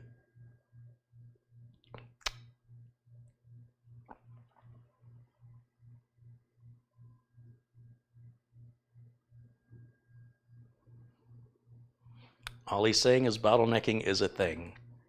It isn't a thing for most people. That's what I'm trying to tell you. 97% of computer users, as a working technician, I have worked with over several thousand customers over nearly 30 years. And never, ever, not once was there a bottlenecking issue that needed to be resolved. Never. This is something enthusiasts and people that are into technical minutia obsess about. And I'm absolutely opposed to this nonsense. It's absolutely irrelevant, and it's 97% of the people who buy and own and use computers do not care because they're not having a problem. There are 3% of people that are so extreme and so demanding that they think that's normal. No, 97% represents normal. Okay? That's the group we're after. We don't want to scare that group away because whether you realize it or not, talking about this crap that doesn't matter is intimidating to other people who don't know what it means, and it scares them. So I'm not here to scare people. I'm here to remove the fright and say, look, this stuff is super easy. Don't listen to these technical enthusiasts that care about the little tiny technical minutia, because in real world application, it's not going to be a problem for 97% of you. And for that 3%, there are 97% of YouTube tech videos that are for those 3%. And I'm 3% of the YouTube videos that's for the 97%. So maybe you shouldn't be here watching my videos. You should be at the other YouTube videos because you're not hearing what you want to hear, because I will not enable that behavior here because it is absolutely ridiculous. You will spend 30 times more to get 2% more performance. It doesn't make any sense. You won't spend 30 times more, but you'll spend 30 times more time getting it figured out. You'll spend 2 times the amount of money, and then what you're going to get back is like 10 or 15%, which most people aren't even going to notice, right? You're 3%. Okay? That doesn't mean that you're not important, but it means that you are a select group of individuals that do not represent the majority of computer owners. And I'm here to speak to those majority, because the minority already have a loud voice on YouTube with all their technical minutia, and they like that and they eat that up. That's not what I do here. I'm not going to do it here, and trying to make me do it here ain't going to happen. And I want to warn 97% of you, don't buy into that nonsense crap. It won't matter to you. You won't notice it, I promise you. And then once you get wrapped up in it, you'll never be able to let it go. All these people that go in this chat room worrying about all that technical crap that doesn't matter, they'll never be able to let that go. It's like a disease you'll never be able to cure. You will be obsessed with it for the rest of your life. Please, please be careful. Be careful. Because once you start that obsession, I don't know anybody who's come back from it. I don't know anybody who said, I used to care about that, but I don't anymore. I'm sure there's people out there, I haven't met them, but once you go down that road, you can go down it without me because it's a road to nowhere. It just leads to more and more disappointment and more demands. It never ends. So for 97% of us, we don't want a toy. We want a tool. We want to get something done. We want it reliable. We want it to work. We don't want to spend 2 times more to get 10% more. Most of us don't want that. So I'm here to represent that majority. That's my point. That's my purpose. All that other stuff is in plenty here on YouTube.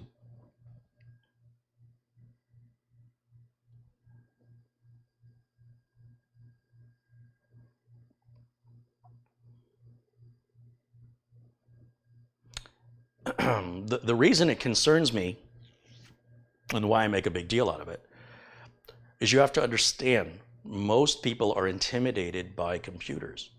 And when you start discussions like that, it scares those people more because now you're going over their head talking about something they don't understand, right? So they're like, well, maybe I'll check this out. And then they dip an ear and they go, bottlenecking and overclocking and, ooh, I don't know what any of this means. I'm way in over my head here. And then they go away and there'll be a long time before they'll come back again, before they'll get brave enough to check it out. So we want to be a friendly, open environment to show people how easy it is. When you reach that level of advancement and demandingness, when you get that demanding, there's plenty of other YouTube channels for you. This is not your channel. This is not for you. This is for 97% of computer owners who just think computers are too technical. And I'm here to tell you they're not. And don't let people like that scare you, because what they're talking about doesn't matter to 97% of us. That is a very small select group of people that make a big deal out of nothing. It's really important to them, but don't let them fool you. Just because it's important to them, there's no reason to think that that should be important to you at all. Please, please, please don't be afraid or intimidated because of those people. What they're talking about doesn't matter to anybody but them and a very select group of people who think like them. That's it. That's it. And you'll find plenty of YouTube channels that feed that. I am not one of those channels. It is very important for beginners and novices to be welcome and understand this stuff is super, super easy. It's not that critical. It's super easy. People will overcomplicate it for no good reason. And then it scares people, or people buy things they don't need. I can't tell you the number of times a customer has brought me a system they built themselves with a liquid cooler, but they're not overclocking it. Nothing special. So why you put the liquid cooler on there? That's what they said I needed on the internet. Well, you don't need that. Are you overclocking? No. Are you doing it? No. Why did you get it? Well, that's what they said I needed. What a shame. They wasted their money. They made their build more difficult, all because they didn't know any better, because somebody, some more demanding user put their needs onto their shoulders and spent somebody else's money. Not cool, man. It's not cool. Not cool. Cooter says, so to recap, do you or do you not like benchmarking? Have I been vague? Have I been ambiguous on this subject? It's funny.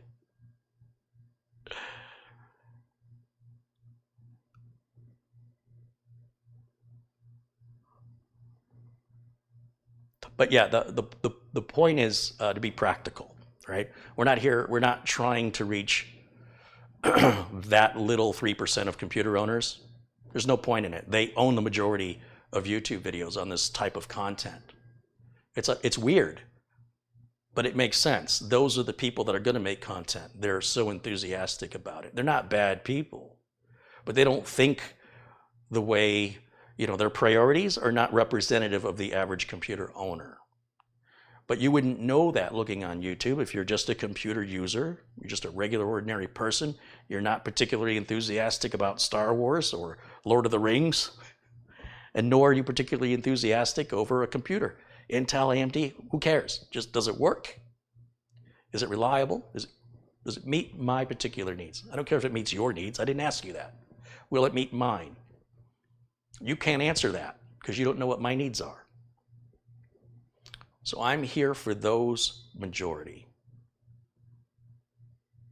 And if you want that level, and I want to stress it, if you want that level of technical minutia, it's everywhere on the internet.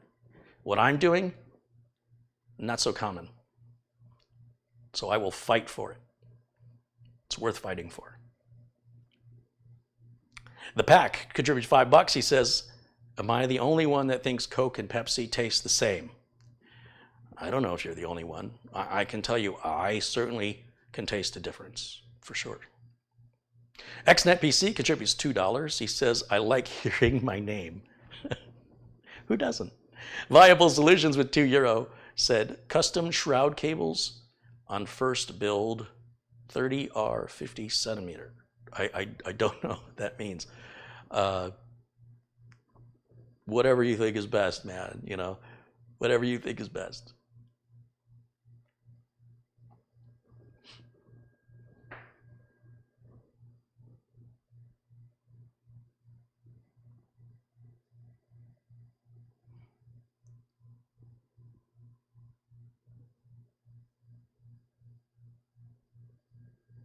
All right, I guess I've taken a long enough break. Now I have 9 minutes to reach my goal, which isn't going to happen.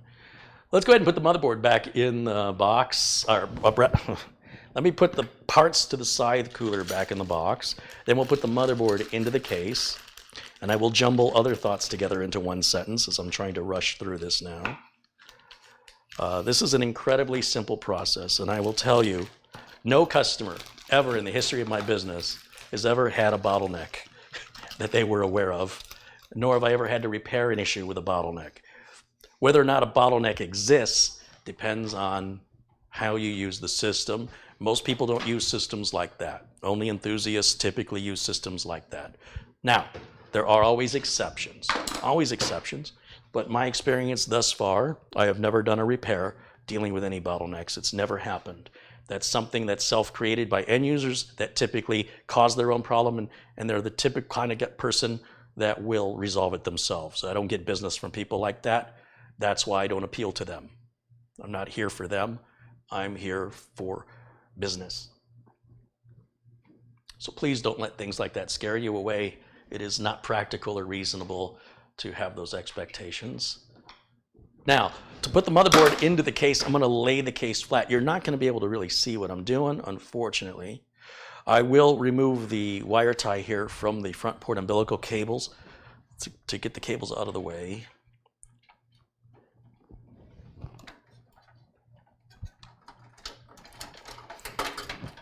We'll move that aside. Needs of the many outweigh the needs of the few. We want to help as many people as possible with the most common requests, the most common questions, and the most common expectations. And for those that don't think that's good enough for them, there are specialty forums, plenty of which they are welcome to attend, that are a better, they'll be happier there than they will be here.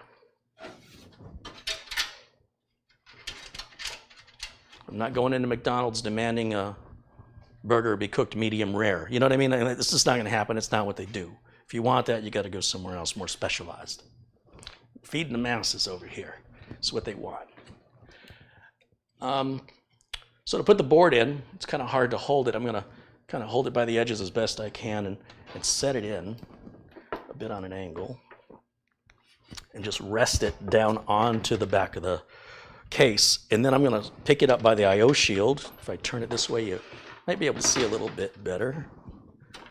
We do run into some fighting with the cables a little bit. We got cables coming out here, cables coming out there. You're going to line these I/O ports up with the rear I/O shield and watch for any grounding straps. Like this particular motherboard has a grounding strap. I don't if you can see right there where my finger is. And if it gets caught by the front of the I/O cover, or the I/O port, it'll cover that I/O port, meaning you won't be able to plug anything into it. You got to take the whole thing back out.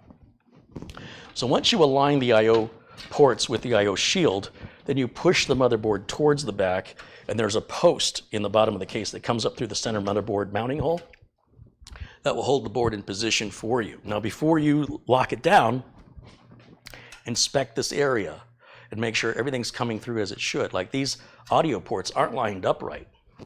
So now's my chance, before I secure it, to then realign, even if it means taking the whole thing back out and trying it again, rather than try and fidget and force. Just take it out, put it back in again, and then check again. Oh, that's a lot better. We're good here. Make sure that that little grounding strap isn't coming down right here and blocking this port. And depending on your motherboard, if you're using a different model of board, it may or may not have grounding straps. May have one, may have two, may have three. They sometimes can fold down and then block your Ethernet port or wherever the grounding strap happens to be. It needs to go above it, not in front of it. And as long as you inspect it before you tighten the board down, you won't have to redo your work later. Now, to secure the board, we're going to use the screws that came with the case. That's in the cardboard box that I removed from the case earlier. And that is right here.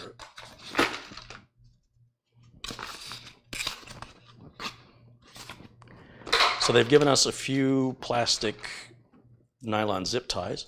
We're going to use one of those here in a moment to tie up this fan cable. We've got extra fan screws we don't need on this build. These screws are for securing an optical drive or a 2.5-inch drive. These screws will be used for the motherboard. These long screws are for a front case fan. And then there's 2 extra motherboard standoffs for a larger board, or a board that has additional mounting holes in other locations. We won't use any of those on this build at all.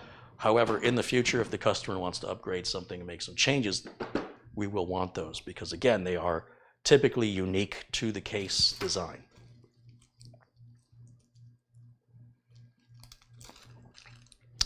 Now, you can count the number of motherboard mounting holes you have. This Corsair 200R already has the standoffs pre-installed into the case in the proper locations, but you should always double check. You don't want to have a standoff behind your motherboard that you can't see because there's no motherboard hole.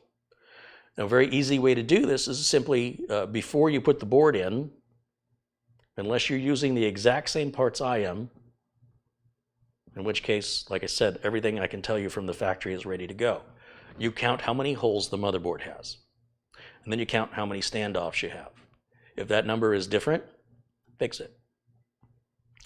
The case has additional standoffs outside of the board. In other words, there's 3 additional standoffs further away than the board reaches. We don't count those because we're nowhere near them. They're for a larger motherboard. Our motherboard's not that big and will not be making any contact with those standoffs.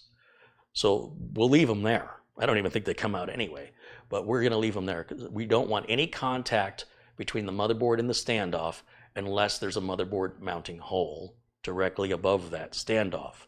The problem is, if you put the motherboard in and there's a standoff somewhere you can't see, how do you know it's there? So very simply, you can count the number of standoffs and count the number of motherboard holes. If the holes, if there's 6 motherboard holes and 6 standoffs, you're probably okay. Also, if you're using the same board in the same case, you're going to be okay.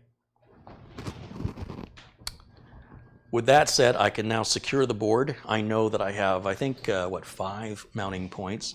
1, 2, 3, 4, 5. There's actually 7 motherboard mounting holes. But one of those mounting holes we put the plastic standoff on, and one of those mounting holes is the post coming up holding the board in position, and that will never be anything other than a post. So that all that remains, 2 from 7, is 5. So I'm going to take 5 screws out of here.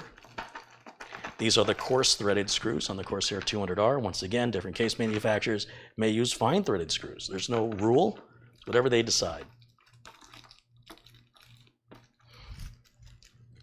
You don't have to tighten the screws in any particular order. I do recommend you don't tighten them all the way down so that you may wiggle and adjust the board as necessary to get the holes to properly align with the standoffs underneath. Sometimes it's necessary, sometimes you get lucky. Today, I feel lucky, so I'm going to tighten them all the way down. And if you see me loosen them, that means I shouldn't have tightened them all the way down, because now I can't move the board because something's not aligned. But I feel lucky. I think we'll be okay. First one always goes in good. This top corner is always a bear, so let's do that one next. Ooh, easy. Let's do the other top one, because that one can be tough. Get the tough ones out of the way. Ooh, it's good. It's good. Only 2 left. There's only 2 to go. Let's go to this other corner right down here, because sometimes those corners can be a bear. It's aligning. It's aligning. Last one. Is it going to work? We're done. Motherboard is mounted and in position. Oh, I've reached my 2-hour limit, and I'm not hooked up and powered on yet, because I got all fired up about people trying to make something out of nothing. I refuse. I absolutely refuse to be poisoned by that mindset. That's a mindset for me that will kill my business. If I was that way, I would be out of business. Great if you're a hobbyist with nothing to do. All right, now, looking back in here, I want to get this top. Wait, what the heck is that? Oh yeah, there's an 8-pin CPU power connector way up in that top corner. And if I put that heat sink on right now, I'm not going to be able to reach that top corner. So I want to do that now. Looking at the cables coming off of the power supply, I am looking for the 8-pin. It actually says CPU right on the end of the cable. And we're going to run it right through one of these wire management holes. And then there's a little wire management hole all the way in the back, right back up in this corner. And we're going to take that cable that we just ran through. We're going to feed it right in there, and we'll pull it through the other side. It's got little plastic clips. Those plastic clips go to the outside edge of the board. At least they do on this build. You kind of have to hold them together with your hand, and I kind of feel for it, but using your eyes can help too. It's a little bit of a challenge to get this connector on. You only have to do it once if you do it right. Once it aligns, it only goes in one way. You'll feel it. Then push both connectors on at the same time, and you'll hear them click and lock. Give the cable a light tug, and you'll see it doesn't come off. You have seated that correctly. With that single cable on, I'm trying to think if there's anything else up at that corner that we want to get to now. Sometimes there's a fan header up there. Is there one on this board? Yeah, there is. So we can hook this rear case fan up now. Anything that's in this corner is going to be difficult to reach once this big side Mugen 5 heatsink is on there. So in this particular case, the order of events can make your life easier or harder. They're not critical to follow. It's just a question if you want to do stuff the hard way or not. I've done it the hard way numerous times live. After about 6 or 7 times of embarrassing myself, it has finally sunk in to change the order that I was accustomed to. And what I'm going to do is I'm going to take the fan cable that's being held by a wire tie, and I'm going to use some of these included, let's make use of these included nylon zip ties, and we're going to plug those in right like this. Wrap it around. I'll just keep the factory fold on the cable. I think it's good for us. And I'm going to use 2 so the cable doesn't bow out at the sides. 1 at each end. Make it look nice and clean.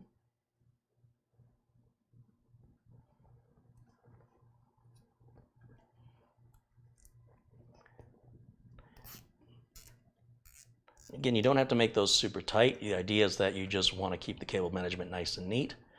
We'll take that wire tie off and throw it away. It has metal in it, and over time it can get brittle and fall into your case and float around in there. If it shorts out against something behind your motherboard, it's bad news. I'm going to grab my wire cutters, cut the pigtails off of the nylon zip ties now, because it's easier to do it now. So we'll cut these ends off. 1 here, and 1 here. Just like that. And then, again, on this particular case and this particular motherboard, there's a fan header right up here, right next to that CPU power connector. You can't see it, but if you pull up the specs of this board or you look at the close-up product images on any place that sells this board, you'll be able to see much, much better where I'm plugging in. And it's just a matter of routing this cable accordingly, and you can't even see it. It's beautiful, it's perfect. Now, there's nothing else in that corner I need to reach. It's safe for me to apply my thermal compound and place my heatsink on. Before I do that, because this heatsink is used, I want to clean the bottom of this heatsink. It's been sitting out, and it's not going to transfer heat efficiently if the surface has not been completely cleaned. And for that, we're going to use rubbing alcohol or denatured alcohol, something with a high alcohol content, as high as possible. I was at Walmart the other day, and I saw they had two different kinds of rubbing alcohol, one with a lower alcohol content. I don't know why, but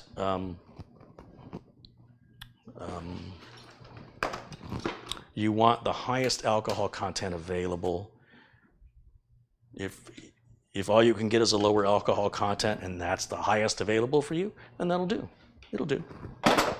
There's a lot of leeway in building a computer. These are consumer electronics. This is not experimental electronics. This isn't the kind of stuff they work on in MIT.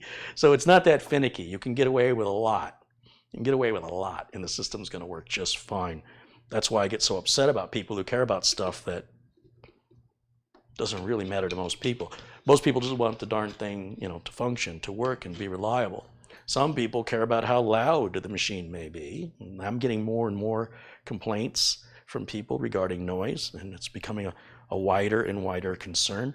And so I've adjusted my business practices now to more or less always include an aftermarket cooler in any i7 or i9 CPU that I'm building, because I don't want that phone call. So we're just going to take that and get it out of the equation.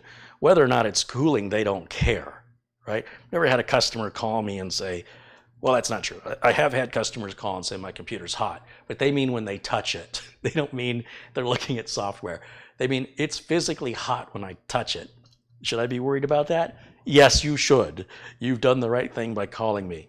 That typically means a fan has gone out. Usually, like the last time I got that call, the fan was up here, because we used to mount the power supplies right here on the older style cases. And when your fan went out, this part of the case, the whole top of it got super, super hot. And that was your first warning, hey, this thing's going to burn up. It's only going to get hotter until it dies. So the sooner you bring that to my attention, we can wrap that up real quick and easy with a new power supply, get in and out. But if you wait until failure, it might take out some components when it goes. So now that the power supplies are down at the bottom, you're less likely to get that call. It's not too often people are putting their hands around that area. However, when I built the Cosmos 2, and we put that liquid cooler in, and I said, hey, that liquid cooler is going to go in like 4 or 5 years. You know that? He says, yeah, it's fine. That conversation was long since forgotten. I get a phone call. A guy says, remember when you built that Cosmos 2? I'm the guy. Hey, how you doing? He goes, I'm good, but my computer crashes all the time. I opened it up and looked at it, and the pipes that go to the heat pump, they're really hot. I said, yeah, it's been about 5 years, so that sounds about right. You need a new liquid cooler. He says, well, would you do it for me? Would you verify that's the problem? And if it is, would you? So the Cosmos 2 came back 4 or 5 years after I built it. It's all filmed and recorded here. We put a new liquid cooler on it. I said, I'll see you in another 4 or 5 years. Everything's great. Haven't heard from him. It's been a long time. It's been over a year.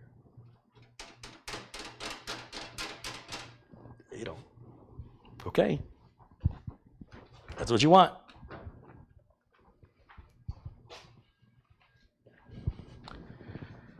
Now, thermal compound. People get real passionate about thermal compound. It's none of your business. It's my thermal compound. I will do what I want with my thermal compound. You can do what you want with your thermal compound. And since I have a business to run and you don't run my business anyway, we do things my way. Once again, it is my choice to demonstrate on camera in front of an audience free of charge how I run a business and how I've been running a business for well over 2 decades. I've been in the business nearly 3 decades, my personal business nearly 2. And I have procedures that I have come to trust through experimentation, through practice and through experience what comes back, what's problematic, and what works. If you choose to dismiss that, if you're superior, even though you have no basis for which to base that other than you just think so, that's fine. I don't care. If you're paying my bills, I care what you think. All I'm doing is showing you how I keep a business running. And there's people, believe it or not, that value that coming from somebody in business versus a hobbyist who reads a lot of Reddit forums and watches a lot of YouTube videos. But to each his own. I don't have to show you this. You don't have to like it. This is how I run my business. So I put the thermal compound on.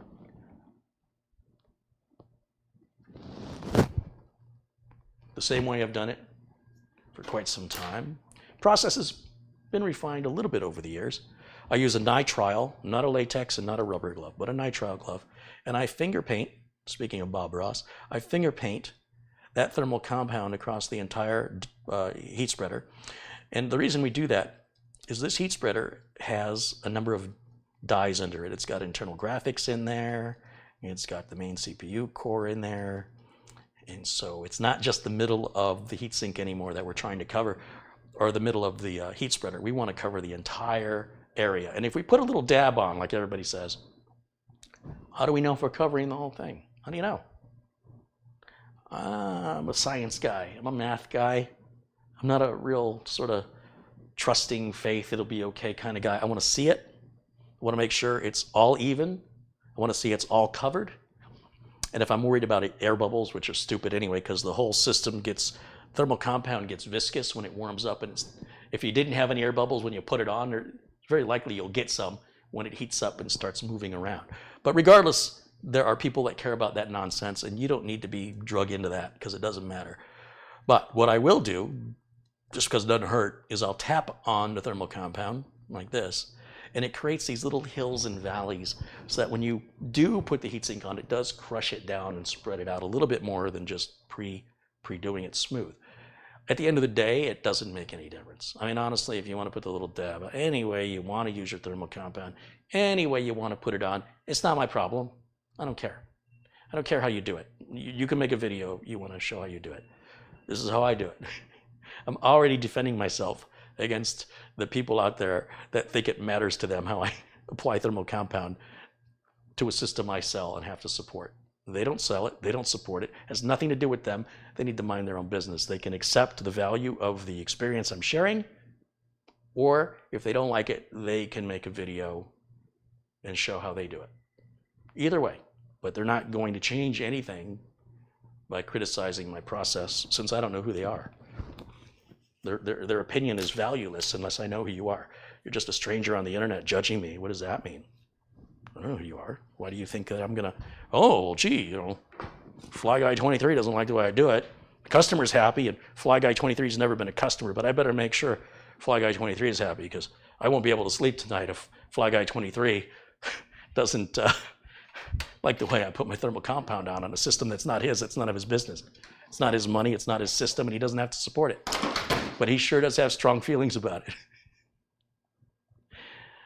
Can you name another industry where people do that? Do you walk through Walmart and you're going to buy some shampoo and somebody smacks that shampoo? Don't buy that shampoo.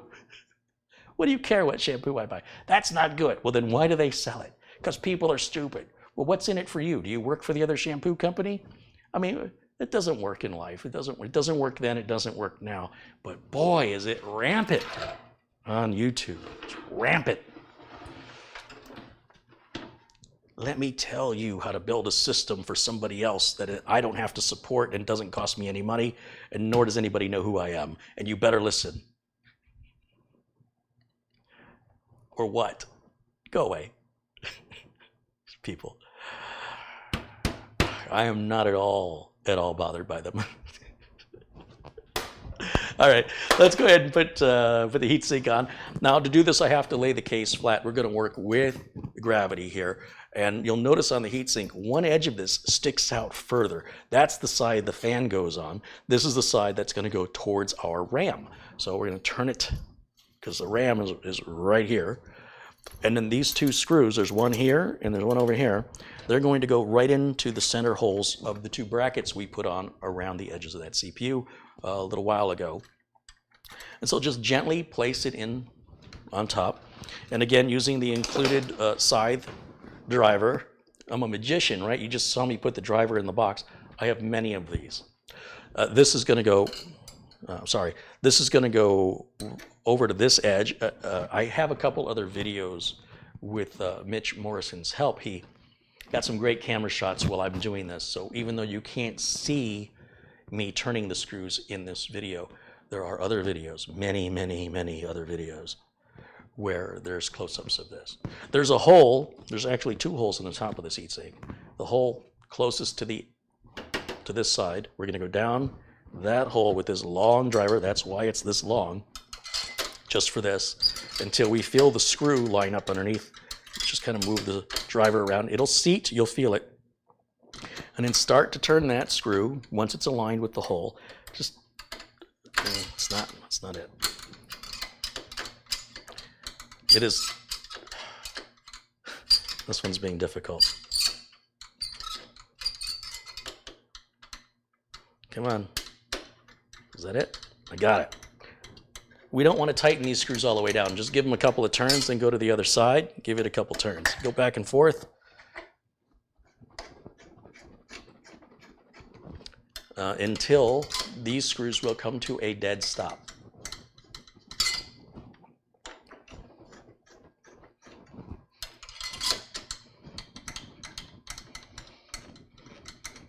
Okay, that one came to a dead stop. And what we're trying to do is make sure that we tighten level. We don't want any tilt.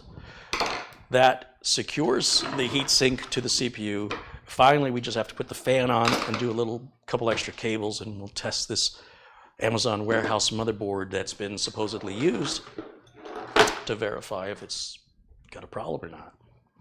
I suspect it's going to be just fine. It looks like, as I mentioned, it looks like a brand new motherboard. Now, I've already put the wire hangers on this fan. It's already going to face the right direction. I want the cable coming out of the lower right corner. It's going to go right onto the board. And this is a good time right now for me to now fold this cable up before it goes in, because it'll be nearly impossible to do this once it's in the case, at least in this case. There are other cases that give us a little bit more room in this area up above, but with this case, better to do this now. So I'll just guesstimate. Again, based on experience, I've done this countless times. It doesn't have to be precise. We just want to have an overall good aesthetic of hiding as much of the cable as possible without cutting ourselves short of not having the cable be long enough to reach where we need it to go. So I'm trying to estimate approximately that length from here to the board with a little bit of slack. You don't want the cable too tight or it'll pull itself out as the computer gets moved around. It will get moved around over time. You might build it and set it one place for 4 years, but eventually it will get moved. I'm sure you have to use a vacuum cleaner from time to time, or a broom, or perhaps you move, or perhaps you get another machine. There's lots of reasons, but they do move. And that's generally when the problems can occur if cabling is too taut. So with that, we can now put the, stuck on something. We can now put the fan onto the heatsink. And I'm going to go ahead and plug the fan into the board first. There's a gray fan connector. It's a different color than all the others. Not every motherboard manufacturer does this. And again, your motherboard manual will specify it if you're uncertain, but it's specific to the CPU fan. And then we're going to align the CPU fan. There are grooves in the Mugen 5 where the fan sits within. And once you align it, you will put those brackets on to secure. So what I'm going to do is I'm trying to push this fan down as far as it'll go. That actually looks really good to me. And then I will move these metal frame wires, and they fit into the slots of the heatsink, and they lock in and hold that fan on. Finally, we just have a couple of cables to hook up, and we can do our first test fire and see. Hopefully this motherboard works. Again, everything looks brand new on it. It does not appear to be used. Was that the extra screw I needed? I don't even know anymore. Let's go ahead and finish this up.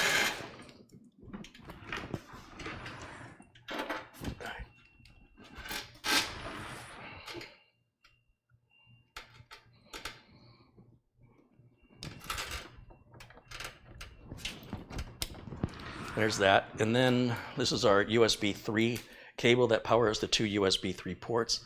That's going to go right here on the motherboard. And the reason I want to measure that is to determine if I want to come out of that wiring management hole or that wire management hole. 6 of one, half dozen of the other. It kind of sits right between them. I think coming out of the top, since we already have a cable there, try and keep as many of the cables as close together as possible. Does, I do believe, add to the aesthetic of making the computer look cleaner inside. This case has no case window. It is unlikely the customer will ever see the inside of it. It is more likely I will see the inside of it when the customer calls if they have a problem or they want to do an upgrade, and it'll make my job easier to work on it if all the cables are nice and clean and done right.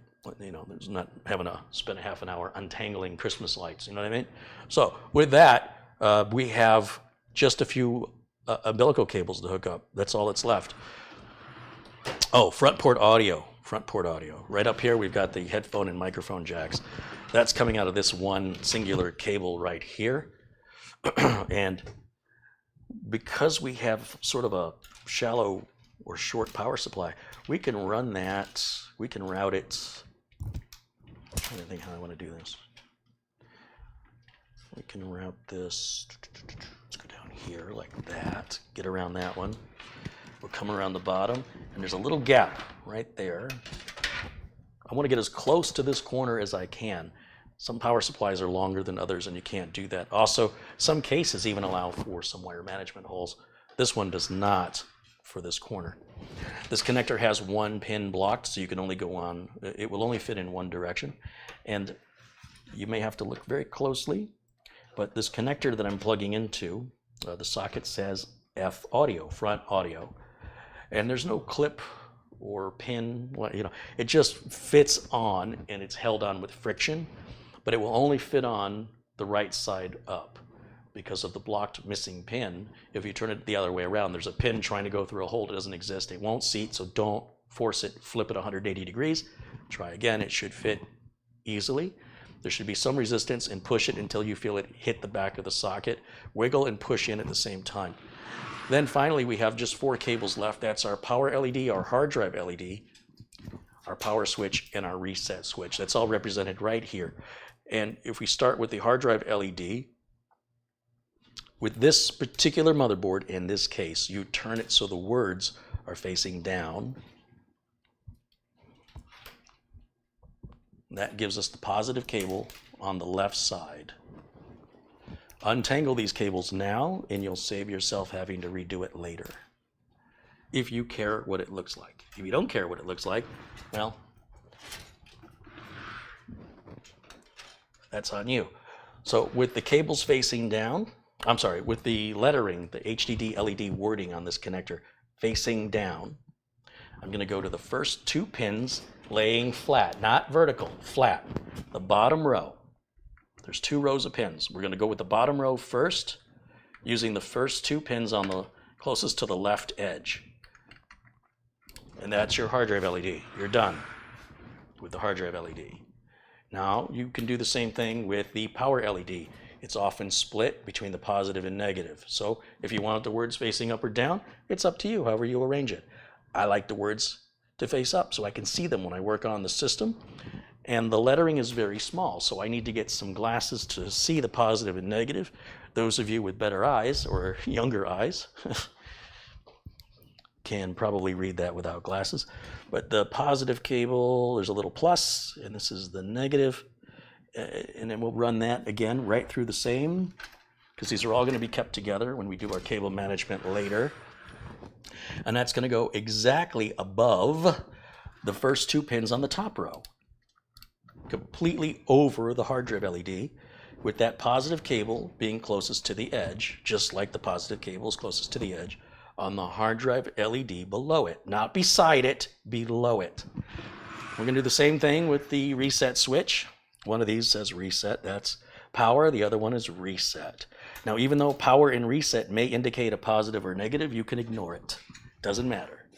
So it's just a question, do you want the words facing up or do you want the words facing down? I want the words facing up. The reset switch is going to go on the next 2 pins on the bottom row, bumping right up against that hard drive LED connector. Finally, we're left with our power switch. Once again, positive, negative doesn't matter. You can choose the words up or down. That's up to you. These connectors all go in laying flat. They do not go in vertically. And where did it go? I know I pushed it through there. Oh, it fell out. Let's put it back in. Get back in there. There it is. All right, so power switch is going to go directly above the reset switch connector. Directly above. So all 4 of those cables go right side by side, 2 above 2. That's it. We're done. Let's power it up. Let's see if it works. How many minutes did I go over? 25? How many hours did I spend talking and not working? 17? Sounds about right.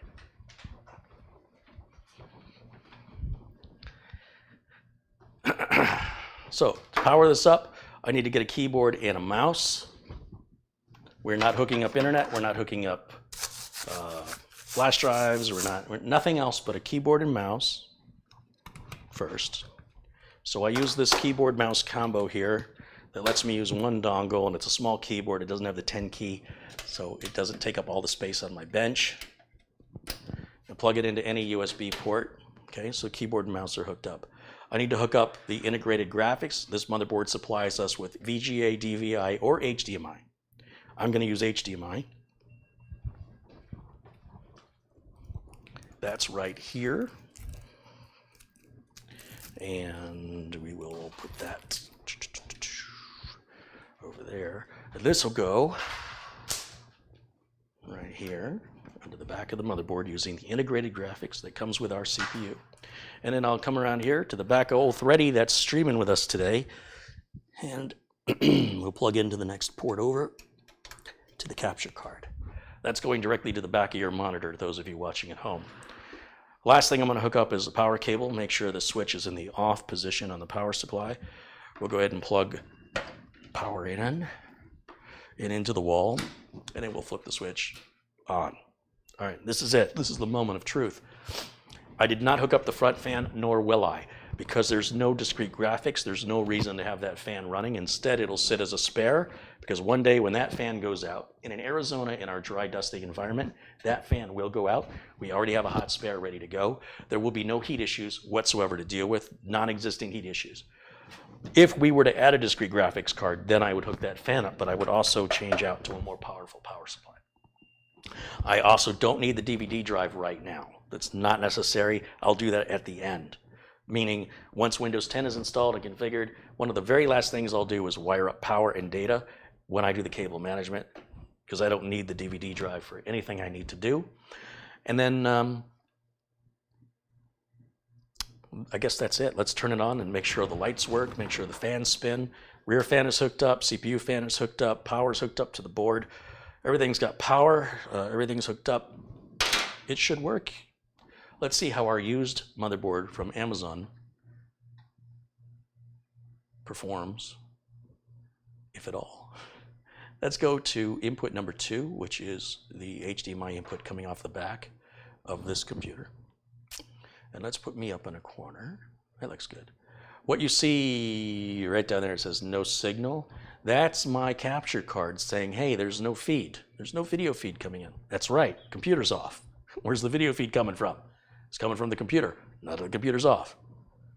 Ideally, when I turn the computer on, that should change. Let's find out. Here we go. Power light comes on. CPU fan is spinning. Rear case fan is not spinning.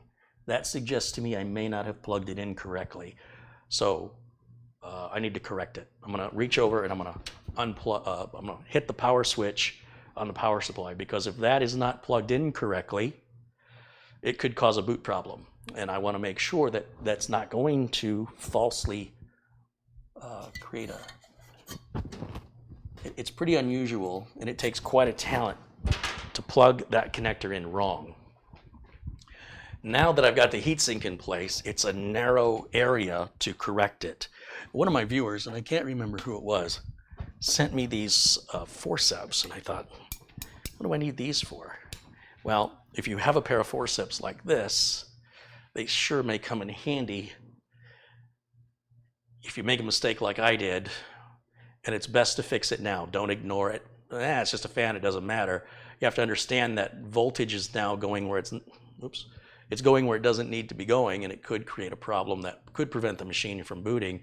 And now you're going to be diagnosing something that was completely avoidable by just simply stopping and correcting the problem immediately. So I will reach in with the forceps and I will pull that connector off of the header. And again, a different case would make this process a lot easier. I'm just going to pull that off. Let me just make sure I got it the right way up. Realign.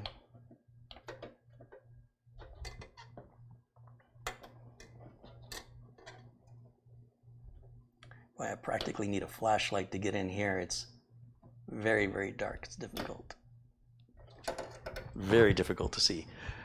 That's why it's important before you put that heatsink on with this particular case, and practically every motherboard, because it's harder to do now than it once was a few moments ago. Now, it's no big deal to take the heatsink off. I would just prefer to avoid that. And so my trick now is getting these forceps out of their own way. Come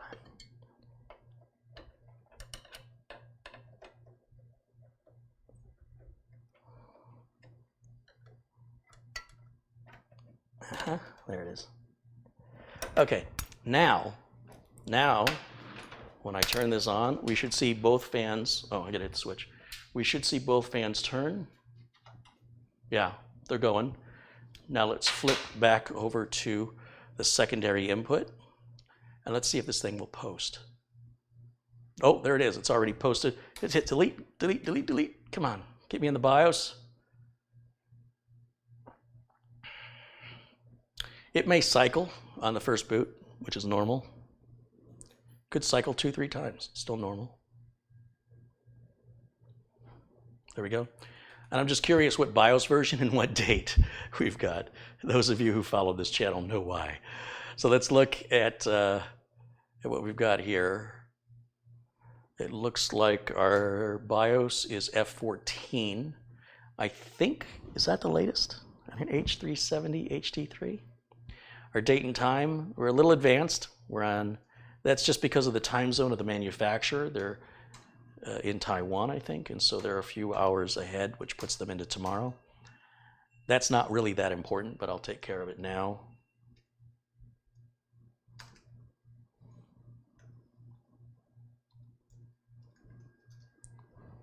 And then we'll save and exit. Where's my save and exit?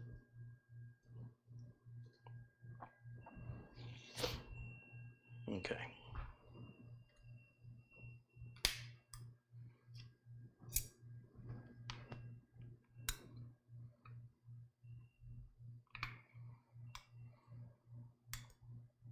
Now there's nothing for the machine to boot to, so when it tries to boot, it says, oh, you've got an NVMe drive in there, I can see it, but there's no partition, there's no format, there's no operating system. I don't know what you expect me to do, so here, look at my BIOS. It's kind of what is happening right now. So what I'm going to do, this is a very fast computer. Again, don't let these technical people tell you anything other than what their expectations are. Those are very difficult people to please. Most people aren't that difficult. Now, what I'm going to do, I'm going to shut this back off with the switch. I've got my Windows 10 USB flash drive here. Now when I turn on the system one more time, and I'm so confident it's just going to work, I'm going to walk away. I'm going to put my glasses away. It should just boot to that flash drive all on its own and start the Windows 10 installation process. And while it's doing that, it's probably already waiting for me, but I'm going to go ahead and put the forceps away, put the flashlight away. I should be done with that stuff. See, I made a mistake. I put the cable on wrong. World didn't end. Didn't break anything. And by the time I've walked back and forth, it's already booted and it's waiting off of a flash drive. Come on now. Come on. Remember back in the day, you used to have to go get a cup of coffee when you turn your computer on? Because it took so long to get to the desktop, you could go make a cup of coffee, come back. Not anymore. It's waiting on you. Next, install. Watch how fast this installs Windows 10. You're watching this live, unedited. Right now, it's live.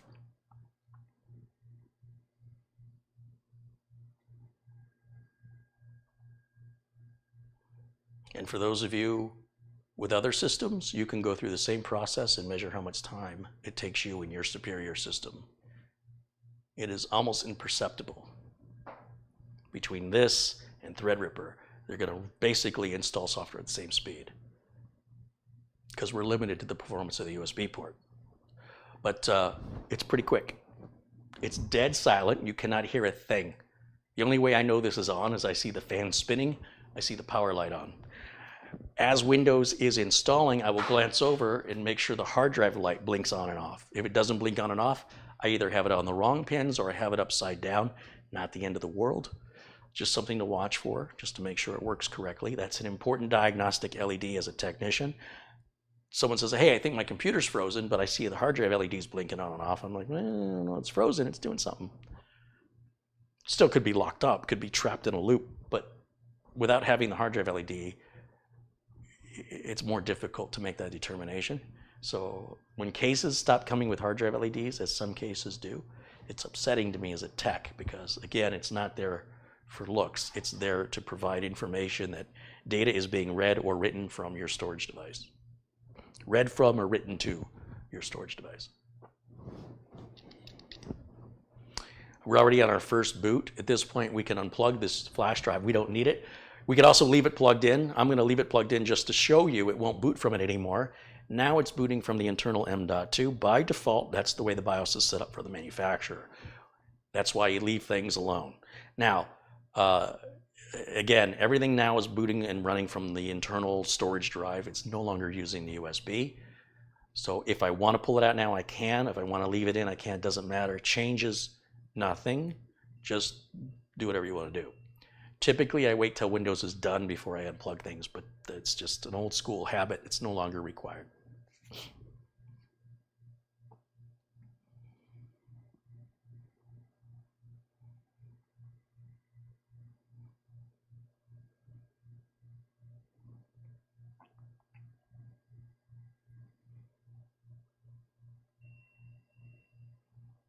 Now, Windows 10 is going to ask us some final questions before it finalizes the Windows 10 installation process.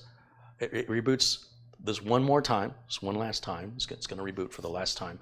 And now, when it comes up, it's going to ask us some questions. Steve says BIOS 15D was just released. So we'll put the latest BIOS on here. We don't absolutely have to have it, but I like to have the latest BIOS. It's super easy, super secure to do. And here we are, system's back to waiting on me again. So we'll go back to United States keyboard, skip an additional layout language, tell it I don't have any internet right now so I can create a local account. For the user, this is going to go to Anne, and I can't remember if Anne spells her name with an E. Uh-oh. I don't remember.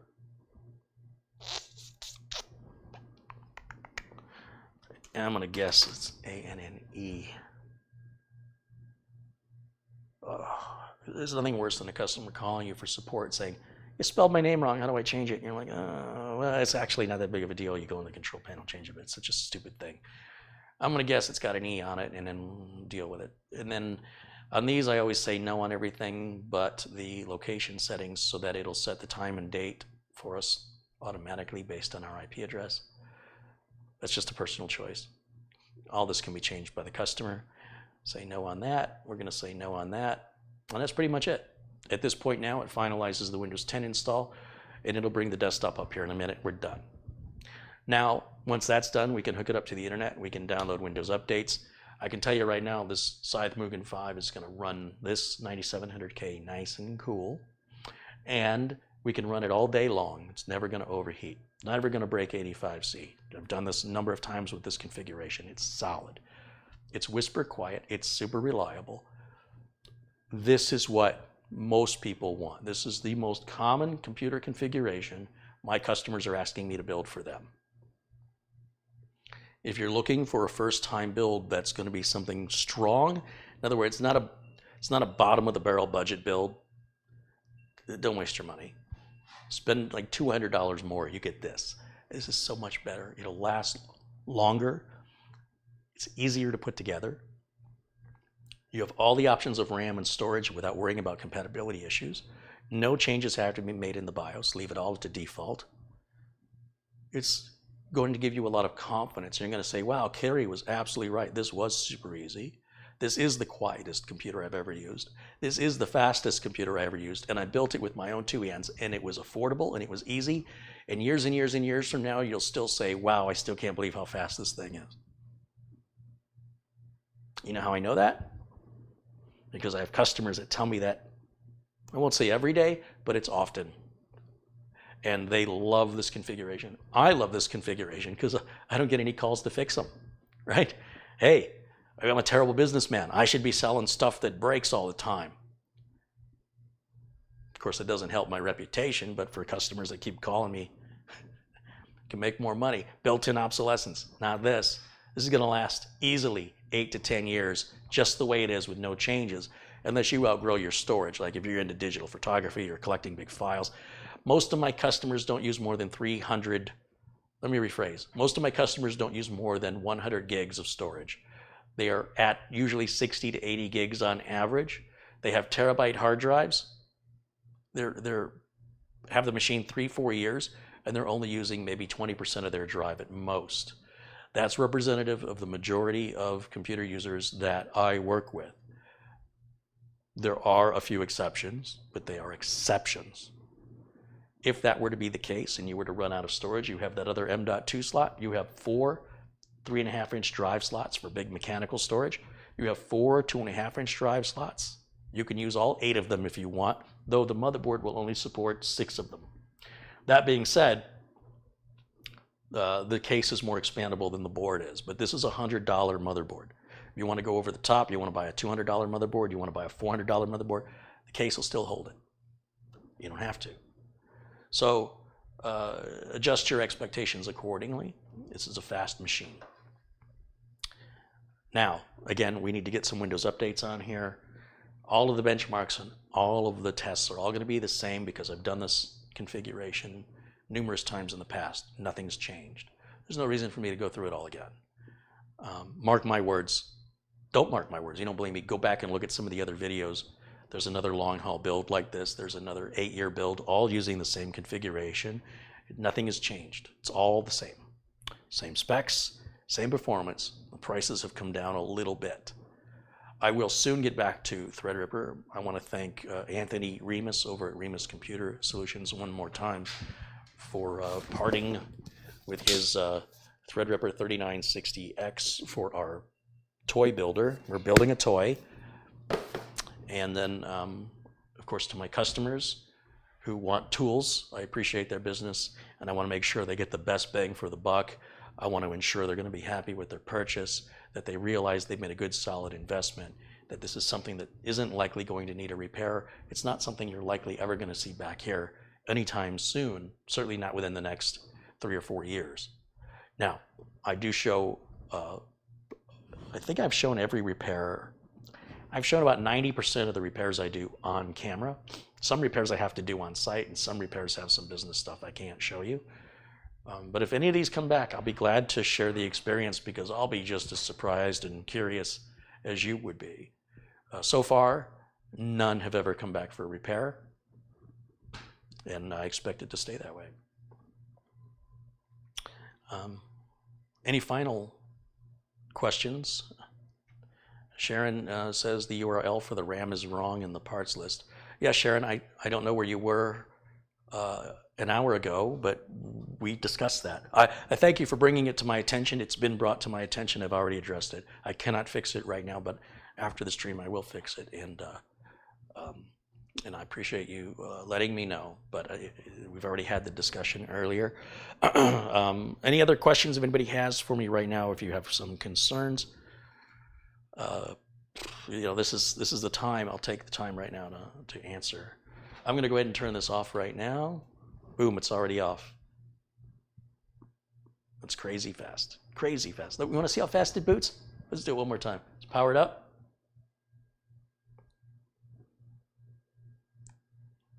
Compare this to the system you have.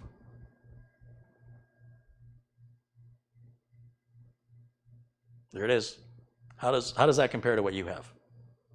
That's proof, that's evidence, right? So you can decide the value of that on your own.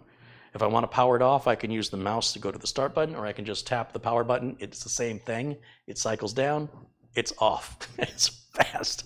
That thing is responsive. You can't beat that for $700 and change. I'm sorry, it just can't be found. That value just doesn't exist anywhere. That is a great, great option for people who want a tool. If you want a toy, different story. You're going to spend more money, and it's going to be a little bit more work.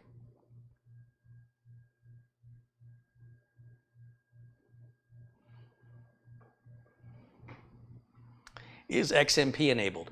I would not enable XMP right away on any build. Most Intel builds, you won't see any performance difference with or without XMP, but don't turn on XMP on a new build until you've established the build is correct and stable. Do all of your software installs, all of your configuration, all of your benchmarking and testing to ensure the system is operating stable. Then you can turn on XMP, and if the system becomes unstable, you don't have to wonder, is my RAM bad? Did I build it wrong? You're creating a big problem for yourself if you rush through that.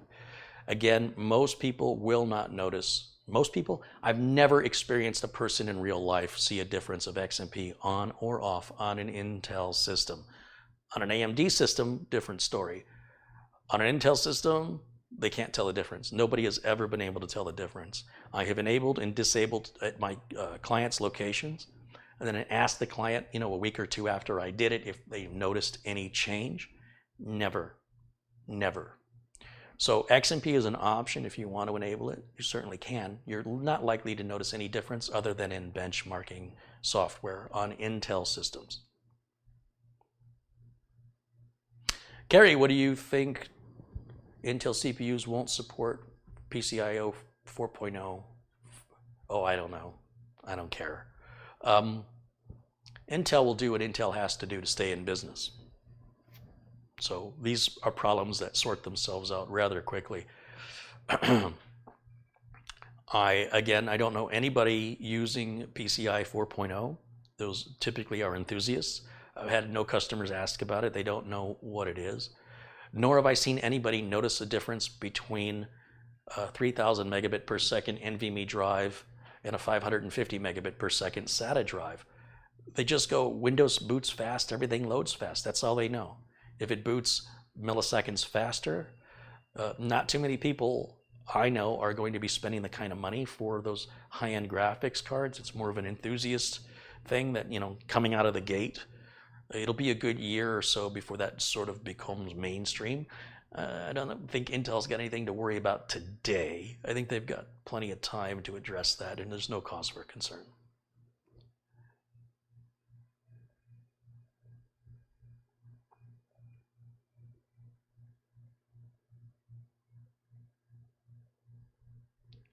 Would this be a good build for overclockers? No. The chipset for overclocking, you need to start with the letter Z. This chipset doesn't really permit that. It's not designed for overclockers. But that K CPU is more than just unlocked. It's also 10% faster than a non-K CPU, and yet it doesn't cost 10% more. So is it worth it to spend a few dollars more to get 10% more performance? Well, if you're an overclocker, that should be an easy yes. You shouldn't have to think about it because the system's designed to run that speed. It's rock solid stable, doesn't require any special cooling, doesn't require any special configuration, and no experimentation. Overclocking is basically dead now. The CPU manufacturers are boosting with Precision Boost Overdrive on AMD side. Intel's got their boost, which pretty much maxes out the capacity of the CPU's performance in spikes as it's needed, in being practical and reliable without eating up your power bill and causing the premature death of your parts through overvoltage. Overclocking is more or less dead. It's no longer a thing that results in any noticeable main increase worth the expense and time. With a few exceptions, overall it's already being handled by the BIOS and by the chip maker. With PBO and Intel's, I can't think of the name of it, This all happens automatically for you. So any benefit you get is very, very tiny. And when you consider the amount of money and effort it takes to get that little tiny result, that's just for the extremists. It's just not practical and it doesn't make financial sense.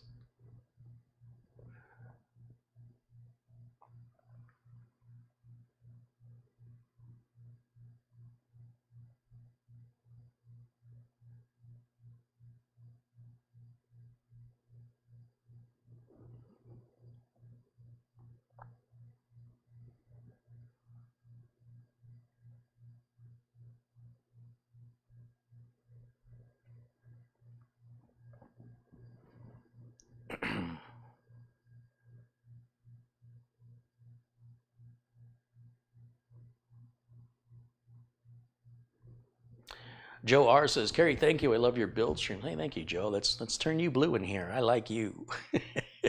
I like all of you. Even the ones that are mean to me. I still like you. Scott Bryant with Australian, $2 Australian. Thank you, Scott. Jason contributed $5. He says, is there a low profile air cooler that you would recommend? No. Mm-mm. Jim M contributes $25. He says, thank you, Kerry, for what you do. Hey, thank you, Jim.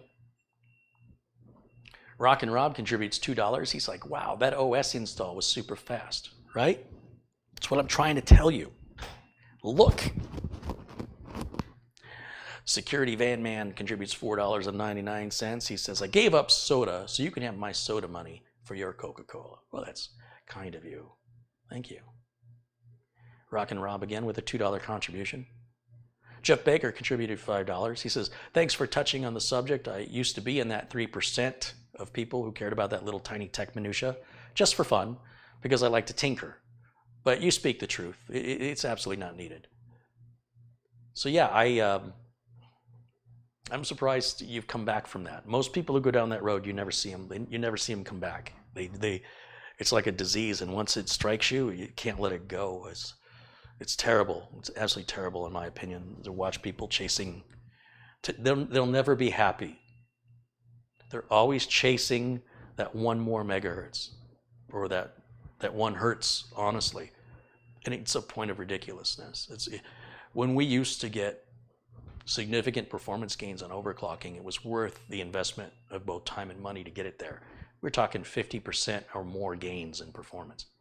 You're lucky to get just single-digit performance improvements now. It's not worth the added cost of cooling and the added risk to the hardware and to the system stability. It's just not practical anymore. But as a game to play, go play it. You got a business to run, man. It's about keeping customers happy, keeping the business open for business, not going out of business, and not trying to let enthusiasts steer the direction of a business. I'm going to steer the direction of my business on my own, and if it crashes and fails, I'll have nobody to blame but me. Whether or not my business is successful has no impact on any of you. So you understand that I'm not taking your business advice. But I will share with you how I run my business. Because for many of you, it goes against what your perceived concepts of what customers want. You think what customers want is what you want. Mm-mm. For many of you, especially the ones that want to challenge me, you do not represent the majority of computer owners.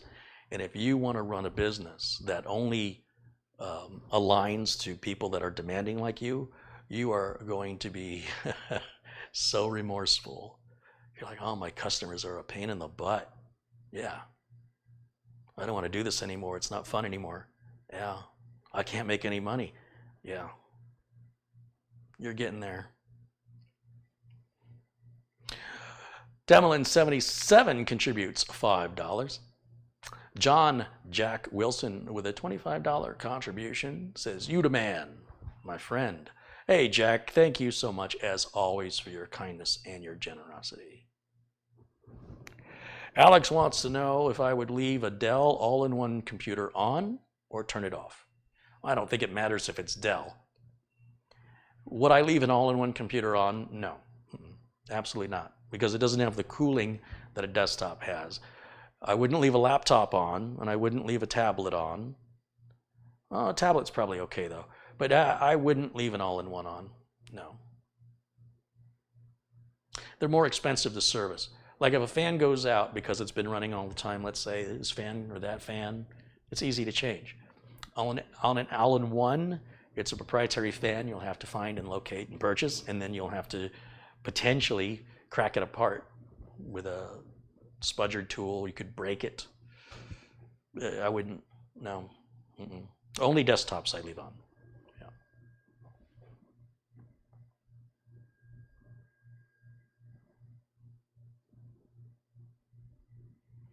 It's about airflow. David Austin somehow got to Dustin on that one. Contributes $5. He says, business advice, run your business the Kerry Holzman way. No. You run your business your way, I'll run my business my way. And in 20 years, we'll see who's still in business. If we're both still in business and we're doing things opposite, we're both doing it right. This idea that there's only one way is completely false. However, if you're able to maintain and sustain a business, you don't need anybody's qualifying approval to tell you if what you're doing is right or wrong. That will sort itself out with, if you're able to pay the rent and keep the electricity on and feed yourself, regardless of what anybody has to say. Everybody can say anything they want. But if you can sustain that year after year after year after year for decades, you must be doing something right, even if it flies against what most people think. And I'll give you an example of that right here. People will tell you, always make your YouTube videos as short as possible if you want to get the most amount of viewers. You will never become a successful YouTuber if you go on and on and on for hours and hours and hours every day. Don't do that. You are not going to grow. People don't want to watch 3 and 4 hour videos. But look what I do. I make 3 and 4 hour videos all the time. The channel grows and grows and grows and grows and grows. And it defies all the advice that follows most YouTube content creators by far. So what I'm doing is not normal, and it flies against advice of the likelihood of success on YouTube. Ask anybody who knows how YouTube works, and they'll tell you, don't do what he's doing, because that doesn't work. But it is working. You're here right now. You can see the view numbers. You can see the subscriber numbers.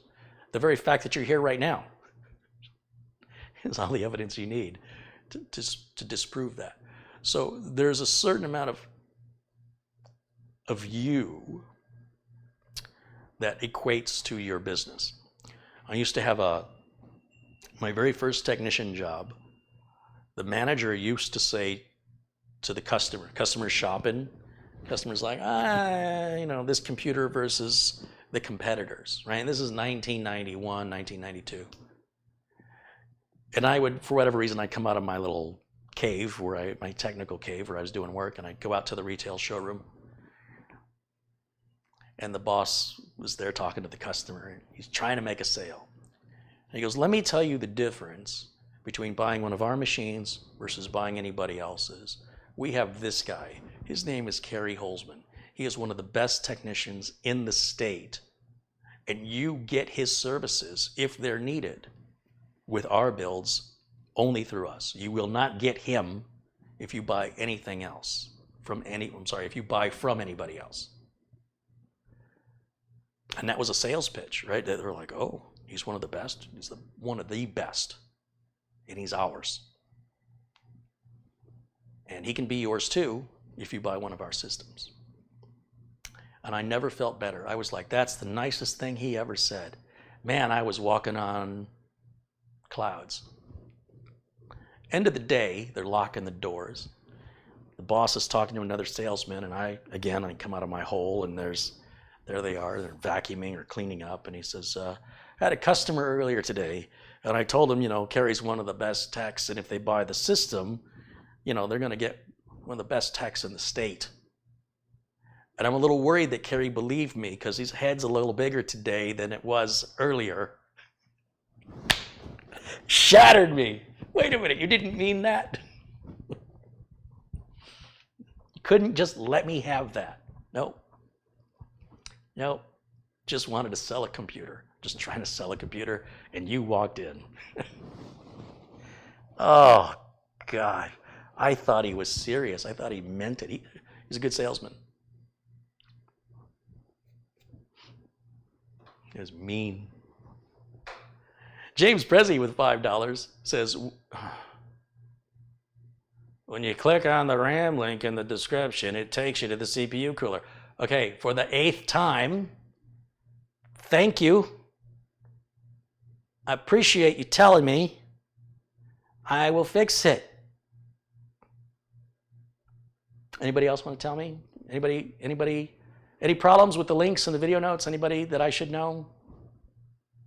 I appreciate you letting me know, but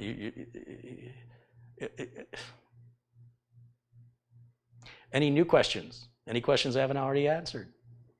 Wayne Drexler with $1.49. Thank you. Tristan G, $2. Great time today with the build and chat. Thank you, Carrie. Hey, Tristan, thanks for hanging out with us. David Austin again with a $5 contribution. He says, if Google takes 3, then here's 2 for a code. Google doesn't take 3, it takes 30% or 1/3. Nearly a third. Thank you, though. Appreciate it.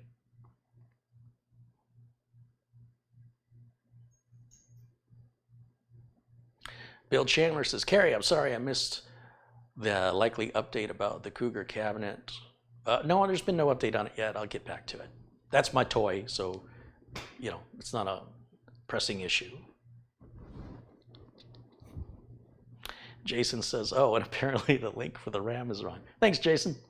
Didn't know that.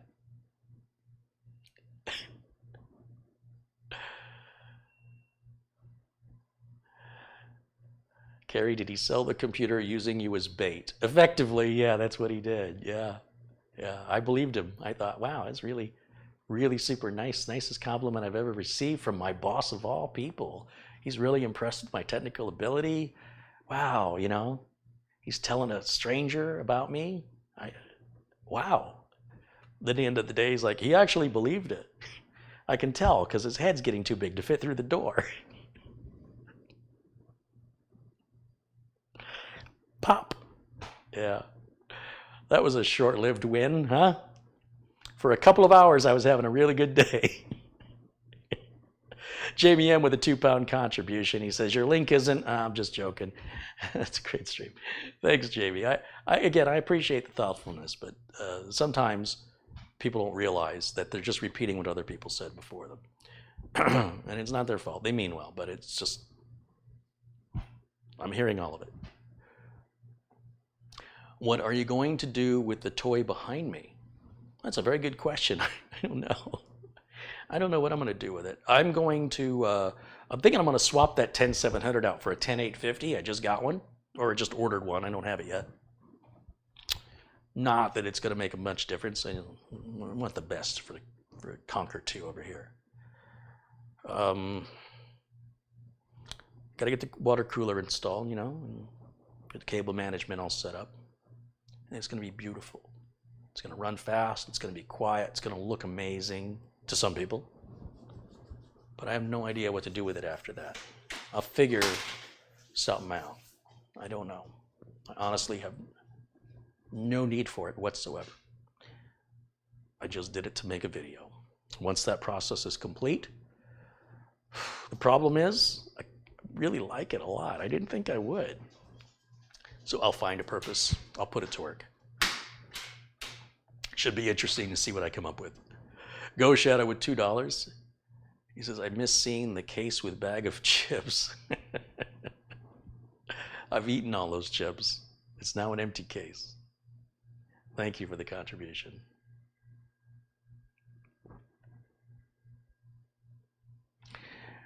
Richard Bogan says, this just in, the link is broken for the RAM in the video description. And in other news, Kerry Holzman pops a vein in his forehead. Just one. Simon says, Kerry, I've been looking for a Ryzen 3 3300X. But here in the UK, I just can't seem to find one in stock online. It was released in June. Do they hold CPUs back, or is it just supply and demand? Well, let me ask you a question. Say you're a business manufacturer, you make widgets. How do you make any money selling widgets if you're refusing to put them in stock, like you're like hoarding them or holding them back. How is that a good business practice? How does that result in customers not going somewhere else or making a different buying decision because they're impatient? A manufacturer universally has one goal, and that's to get their product in your hands as soon as possible and not give you the opportunity to change your mind. There's clearly distribution problems due to the pandemic. That's primarily the problem. Secondarily, AMD's manufacturing process is not at the capacity of what we're accustomed to with Intel. Intel has 80 times the capacity, or 80% the manufacturing capacity and production that AMD has. So AMD's factory, TSMC foundries are running as much as they can run. So when you combine the limited production output that AMD can do, combine that with a pandemic where these are being primarily manufactured in other countries and they have to be shipped where there's limited ability of space on the couriers right now, it's going to put some delay in things. But I can assure you AMD wants to sell you that chip. They want it in your hands, and they're doing everything they can to make as many of them as quickly as possible and get them to you. A year from now, 2 years from now, you'll have no problem getting that chip, but you won't want it anymore. See, you're thinking the way a lot of people are thinking. You're seeing all the hype on the internet. You want the latest and greatest. So does everybody else. So take a number, get in line. You want to buy something that's a year old? There's plenty out there. You want to buy anything brand new during a pandemic when there's distribution issues from a manufacturer that makes low yields comparatively, to the competitor? This is normal. Nothing strange is happening here. This is all very easily explained. It's very much within reasonable expectations. For a manufacturer to make something and then deny it from you, probably won't be in business very long. David Tanaka with a $15 contribution says, found it. Found what?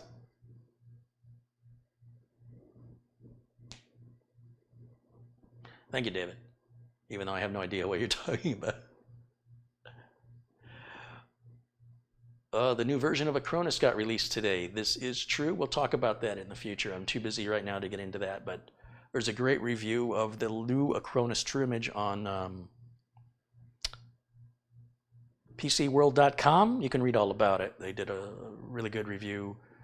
That's not all praise. There's a little criticism in there, so you know it's real. I haven't had much time with it. It looks pretty much the same on the outside. So if you're familiar with it, there's not a whole lot to learn on the new version. I'll get into that in the future. Maybe a month or two. I'll have some time to delve into that. Matt Golding has contributed £5. He says, you have grown. Well, I haven't grown. My YouTube channel has grown because you make what you do very understandable and easy to follow. And plus, you're entertaining to go with it. Thank you, Matt. Not everybody agrees. but I'm glad you do.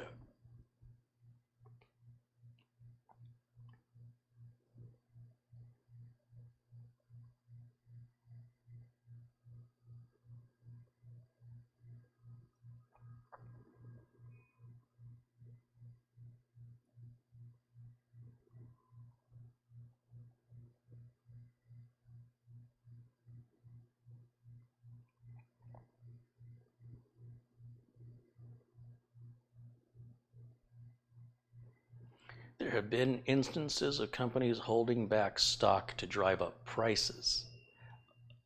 The biggest example is gas and oil and coffee. I'm not aware. So coffee's having a real big issue in that the yields of their harvests are very low. With climate change, there's some very serious concerns with the availability of coffee in 10 years from now. They're worried now. They're already worried about being able to keep up. The demand for coffee has grown, and it's the demand for it is outweighing the supply. Coffee only grows in certain regions, and those regions now coffee's not growing very well. It's not growing as well as it has, and yet demand has gone up. Now there has been some collusion with some companies working together to, even in the industry, to keep prices artificially higher, but not holding product back. And AMD is not in a position where they can afford to play that game right now. And again, no matter what we talk about, And this is what's frustrating about the internet. Somebody asks you a question. Hey, does a door work, to use as a way to get in and out of your house? I say, yes, a door works. And there'll be always somebody who says, but not in the case, like they got to bring up some obscure reference that's completely unrelated to the question. And then they want to challenge it or be smarter than everybody else to say what the exception is. Well, that wasn't the question. The answer doesn't apply. And it's great that you have a creative imagination that you can, bring up something unrelated to somehow prove a point that doesn't have anything to do with what I've answered and doesn't apply. That wasn't what was asked. They didn't ask, have companies done it in the past? They asked, I'm trying to get a 3300 processor.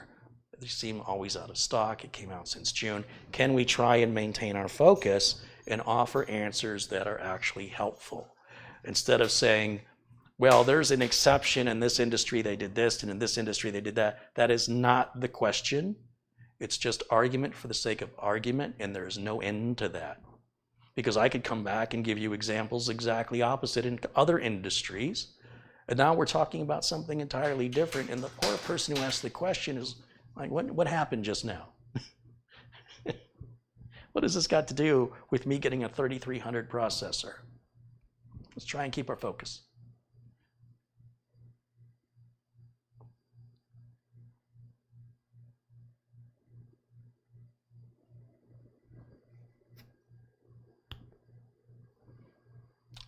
Piano Instrumentalist says, hey, Carrie, that was a great live stream. I have uploaded a new piano video on my channel called Sailing by Rod Stewart. Enjoy it.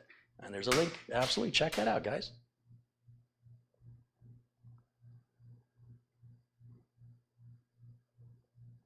What happened to your video game marquee?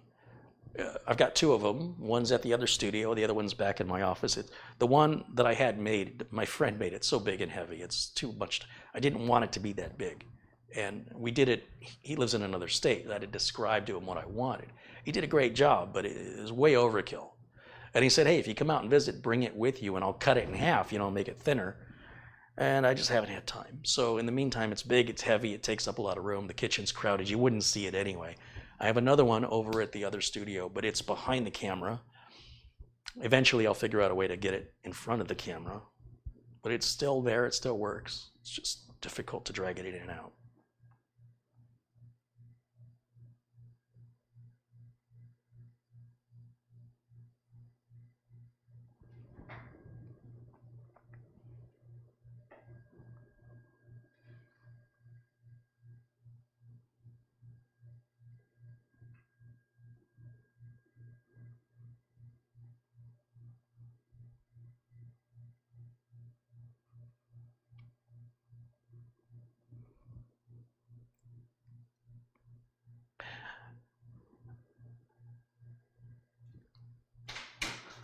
You want dinner?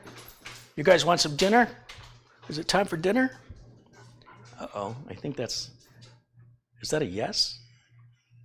Do I hear, yes, please? May I have some dinner? Would you like to eat some raisin? I think not. Look at all these boxes you're missing out on, boy. How about you? You ready? Are you hungry? Is that a yes? I think that's a yes. Let me move this out of the way. Let's move this over here. Let's move this so we get Jimmy's leap to the dinner bowl. Maybe he'll do it this time. What he does, actually now what he's doing, he doesn't leap over the cables. He leaps from the hard floor onto the carpet, which is hilarious. Watch. All right, we'll feed you first, Mr. Fluffy. Mr. Fluffy McFluffington. You ready? How about you? Ready? Go, go, go, go, go. Leap. Every time I point the camera, he doesn't quite have the dramatic leap he does when I'm not pointing the camera. But I guess you can still eat. I still feed you. Yeah? Okay. There you go.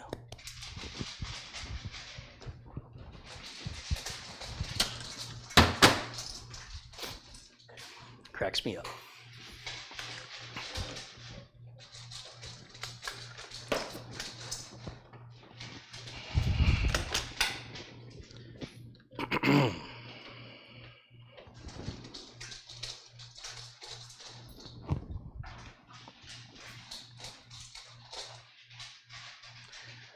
So my friend Ron had asked me to show you a picture of our friend with his Shiloh Shepherd. And I talked a little bit about this person to let you know that this wasn't a dog he decided impulsively to get. Shiloh Shepherd is something that he knew would require a certain amount of attention, and he really wanted this for many, many years. And there's a lesson in this, right? That if you're willing to sacrifice and you're willing to be patient and you know what's going to be involved and you want to make sure you're ready, something very respectable to me about somebody who sees something through that they've gone after or desired or coveted for many, many years. And so this wanting this Shiloh Shepherd was something he had wanted under certain conditions. Those conditions were finally met, and then he went and he did it. And I think that's awesome. That says a lot about a person. And if we look, I know my friend Ron sent me the picture. Can I turn it sideways? Yes, I can. This is our friend with the Shiloh Shepherd, and you can see it's a big dog. It's a giant German Shepherd. It's very hairy. And that's our friend Ed. Ed was the boss where we used to work. And he was a fun guy to work with, which is why he's a friend. Is it cookie time? Time for some cookies. Thanks for reminding me on that, Ron. Let's get some cookies. Cookies. Cookies. Cookie Monster.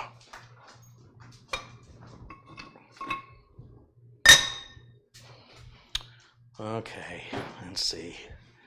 Let's see.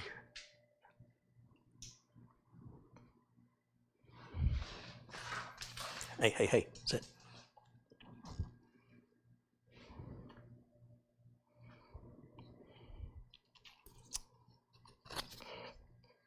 Do you want the cookie on the right or the cookie on the left? Which one you want? You want that one? You want this one? This one? This one? What if I don't let it go? What are you gonna do? Oh, you're just gonna... Okay, I'll just have it on a stick.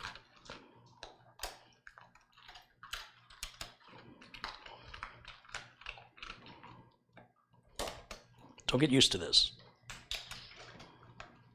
So the problem with feeding them this close together is when they drop their crumbs, then the other one tries to... It's whoever gets the crumb first, and there can be a fight. It's always a good idea to try and separate them by a couple of feet and feed them separately to avoid any confusion over whose crumb is whose crumb. But we're good today. Everything's fine. They don't normally do that. But again, I don't typically feed them that close together for that reason. Just to avoid any trouble. Because it can happen. They are still dogs at the end of the day. Did you get it all?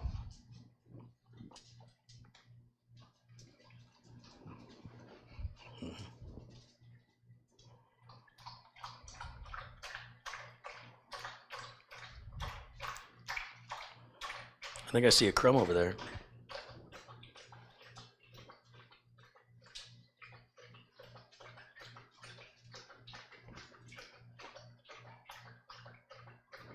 Your brother's drinking the ocean.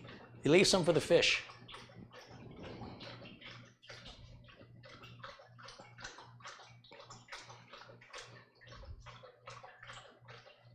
He's very thorough.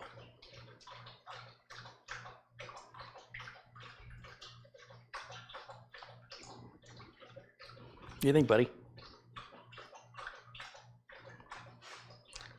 I feel the same way.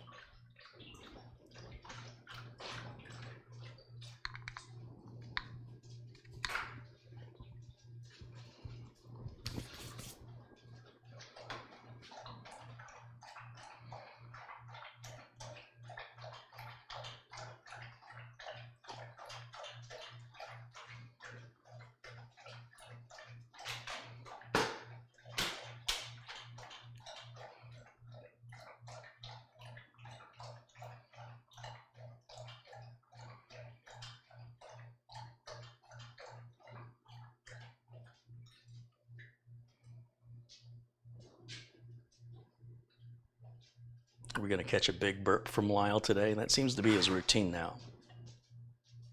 What do you think, boy? Going outside? Okay, see you later. You done with me? I got my food. I'm out of here. Bye.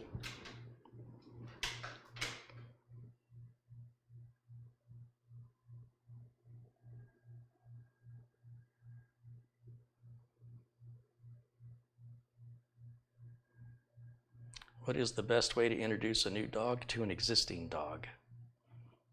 It can be tough. It depends on the dog's personality. These dogs were both labeled as dog aggressive. So we knew we didn't want to bring a new dog into the existing dog's territory. So you find some mutual ground. In my case, it was the park down the street, not a dog park, just a regular park, but keep them both on leashes. And my wife had the new dog on a leash, and I went to the house and got Lyle on a leash, and then we met each other at the park, let the dogs sniff each other, and then we started just kind of hanging around. And as we started petting on one, the other one got jealous and started to attack the other one.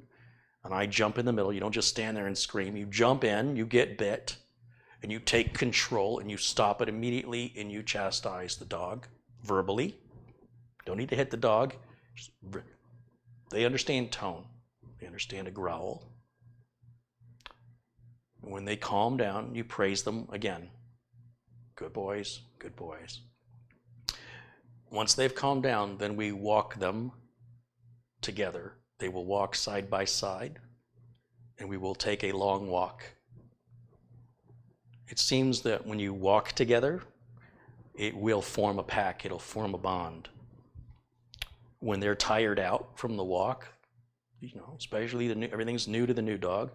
The existing dog is like, I don't know that guy, but he's been walking along my side. I'm getting used to him. And then we go back to the house at the end of the walk and bring them both in. And you just keep an eye on them. And for the first week or two, you may have to do some corrections. And after that, everything should be fine. But it very much varies on the dog. It's not always going to be easy. It won't always be difficult. Some dogs don't care. My dog, Jake, could give a rat's behind. Jake was very easygoing. Jake did not care. You bring another dog in the house, he's fine. Now, if the dog was threatening, then Jake would threaten back, but Jake wouldn't initiate it. Jake didn't feel intimidated, but Jake was a weird dog. He was very easygoing, but he was also very confident and able to stand up for himself, only if it was necessary. He didn't instigate, but he certainly would defend. That was amazing, and I've never seen a dog like it since. But there are other dogs like that. There's no one general rule that covers all dogs. Use your best judgment. Always be in control no matter what. Don't let the dogs control you. Ah, there's the burp. I heard it. Thanks for coming in and doing that on camera.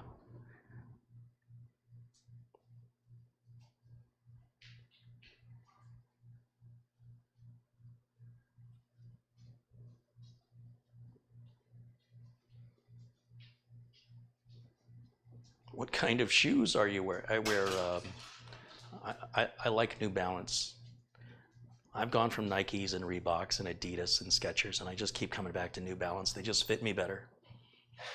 I'm at a point now where I know the size, and I just go to Zappos, and I no longer have to go store to store to store to store to store to store to store.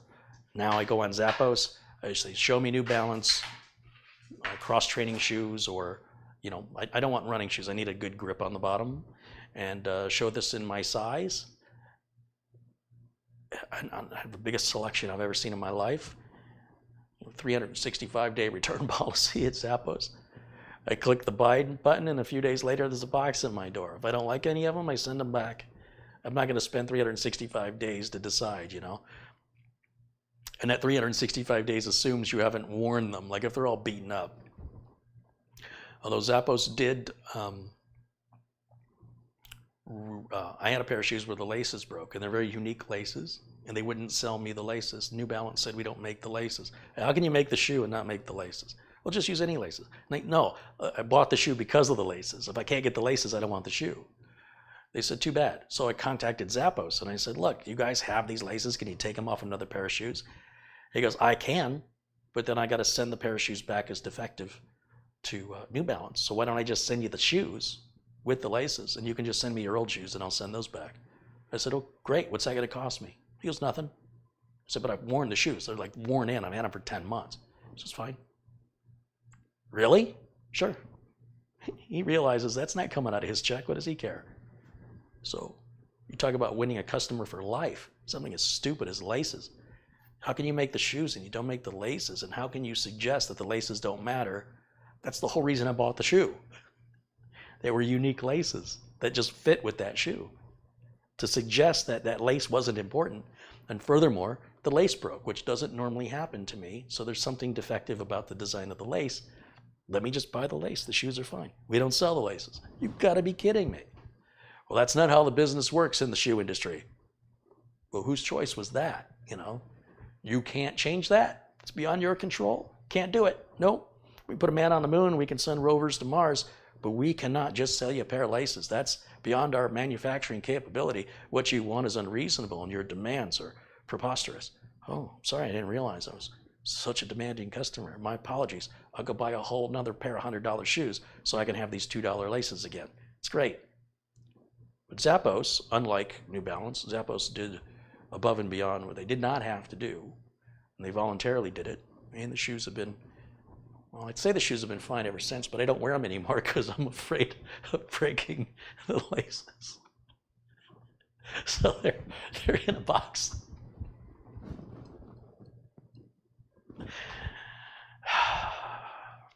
It's true. That is true. Amazon owns Zappos, just so you know. But Zappos is still run independently as its own company with its own employees and its own policies.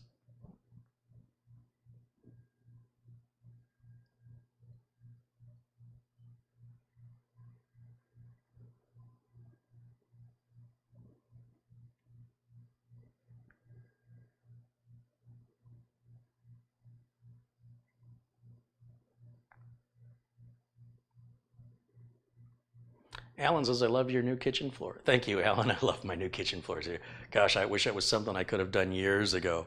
I didn't realize what a difference about how I feel about my house. I hated those floors. And I said, you know, I'll buy the house because I can afford it and it meets all my criteria, but I got to do something about these floors as soon as I can afford it. 10 years later, I could afford it. And man, I wish I could have figured out a way to prioritize that a little earlier. But I don't know that these type of floors were available. These are luxury vinyl plank floors, waterproof. There's no grout lines. They're really, really nice, and I'm very, very happy with them. I will certainly do another floor like this again. If I need another floor, I'm very, very happy. This was from Lumber Liquidators, which is a nationwide company. They did great work. Very happy with it.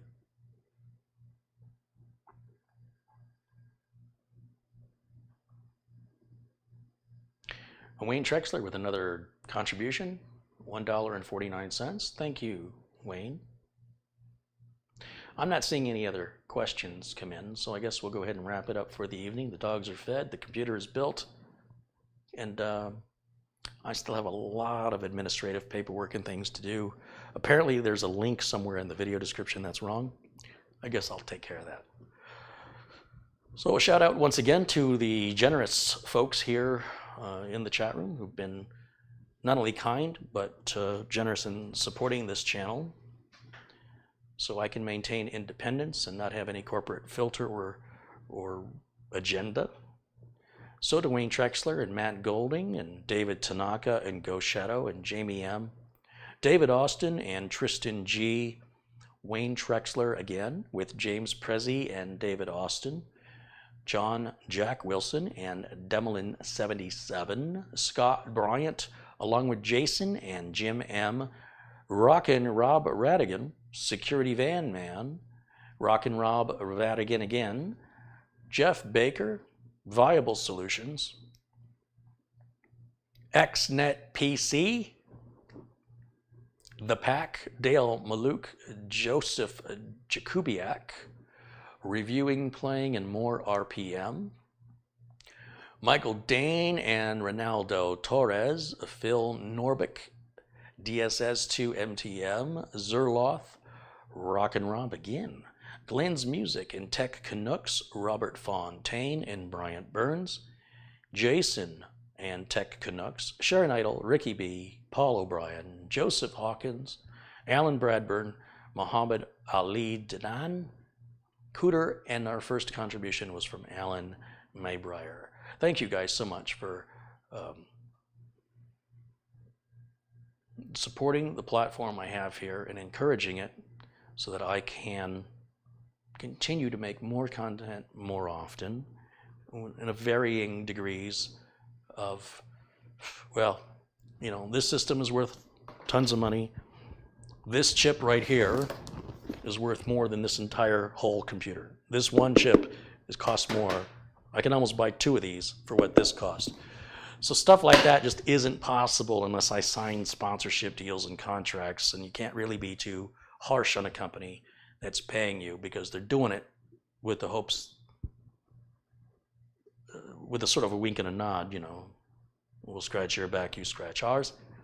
I mean, if it's a product you know you like anyway, that's fine, but it's no way to give an honest review of an unfamiliar product. And if you don't live with it and you don't know what it's like day in and day out, you don't know the reliability, you don't know if it's got little weird things that you might find really, really annoying over time. And if you have a problem with it, how do you know how good their customer service is, right? Are they treating you different because you're a spokesperson or a reviewer? Or are you getting the same service everybody else gets? I very much want to make a relatable video that applies to everybody so your expectations will be aligned. And if you spend a lot of money and feel like a company really charged you too much and underdelivered, it's kind of offensive. It can be upsetting. I want to feel upset too. If a company gives me a product and I don't like it, I'm not so upset because it didn't cost me anything. It takes away part of the real review, which is I'm kind of ticked off, right? I feel like I'm a bit deceived in the marketing materials and what I got. Or I went to contact customer service, it's been 3 days and nobody's called me back. You can't find stuff like that out in a quick review that most of these channels do here. Nor would you want to alienate that sponsor because that's feeding you. So with you guys doing what you do, I can now maintain a level of independence where I can share my perspective and my view of my values with you, which doesn't make it right or wrong. Somebody else's values may think the things I'm upset about are not worth being upset about. And that's okay too, right? It's just me being my version of honest. It may not be yours. And that just either way doesn't happen. Or how can you know how honest a paid sponsor review is? How can you really believe it? So with that, your contributions, again, help it make it possible for me to make more content more often and to remain with no agenda other than could I maintain my business selling this product, or would this product make me look bad to my customer? That's my perspective. My business is all I have. If it goes under, if I can't make ends meet with my business, what would I do? So the YouTube platform is a great secondary way of making some revenue. And if it continues to grow like this, I expect it to flip-flop the other way very soon. But I always want to work on machines and I always want to have customers. Otherwise, I'm just an entertainer. And I don't want to just be an entertainer. There's plenty of those. A working tech that also shares in the trenches knowledge. They're few and far between. You guys alerted me to a channel, Adamant IT, and realized that he's got a shop. And what he's showing are actual repairs, upgrades, and builds he's doing for real customers. And I love it. Thank you for bringing him to my attention. I would love to see more of that, more reality, more true reality. Ghost Shadow contributes $5. He says, remember in, I think the 90s, NVIDIA got caught tweaking drivers for benchmarks. Oh, that's happened more recently than the 90s. Yeah, but the benchmark companies have gotten in trouble. 3D Mark, was it? One of those companies got in trouble. But it's not uncommon. You just can't believe The benchmarks are a good sort of starting point, but they're not the end all be all, absolute, unquestionable, definitive fact of system performance. Because no matter what the benchmarks say, it's how the computer operates for the user. So if somebody were to say to me, Carrie, what you're eating is healthy, so I don't care, I like it. It doesn't change whether or not I like it because it's healthy. You understand? Or what you're eating is not healthy. I don't care, I like it. Right? If it becomes a health concern, I'll limit how much of it I eat, but it won't change the fact that I like it, right? Not everybody's that way. Some people eat to live, some people live to eat. I live to eat. I enjoy very much what I eat. If I don't enjoy it, I don't eat it. If it happens to be good for me, whatever, I don't care. At some point, I may not have a choice, but cross that bridge when I get to it. And much the same way, benchmarks are a great starting point. Okay, it seems to be running in the ballpark of where it should be running, but what about the way I use it? Does it feel faster to me? Does it do what I need it to do? And that's really where the focus needs to be maintained, because at the end of the day, if all you're building computers for is to run benchmarks, well, you and I are in a different school of thought of why computers exist. And that's okay, nothing wrong with it. But I'm not going to change my process for you, and you're not going to change your desire for me. So we'll just go our separate ways. Nothing wrong with that. It's fine. No harm, nothing personal, just different values. Frankie B with a $20 contribution. He says, hey, Carrie, here's a little something for your channel. Right on, Frankie. Thank you as always. Lyle squeaked. Thank you, I guess. All right, to my friends in blue, thank you guys for hanging out with me today. And if you're not blue yet, the way you become blue is be nice, participate in the chat, be supportive, and be kind. Don't question anybody's build. Somebody's bragging, then, hey, I just built my first system. You're like, really, what'd you build? I got this CPU and this processor. Why did you pair that CPU with that graphics card? Don't do that. Say, hey, do you like it? Yeah, I love it. That's great. You got to build another one? Oh, yeah. Hey, maybe you might, go for a better graphics card next time. Yeah, I was thinking the same thing. You'll get a complete different response being a supportive person and make new friends that you didn't even know could be your friends. But the minute you start, let me help you by telling you what you did wrong, if that's your first introduction to somebody, it's very hard to undo those first impressions. But when I see kind people in the chat room and I start to recognize them, I turn them blue. And I want to see that whole room be blue. I know we can do it.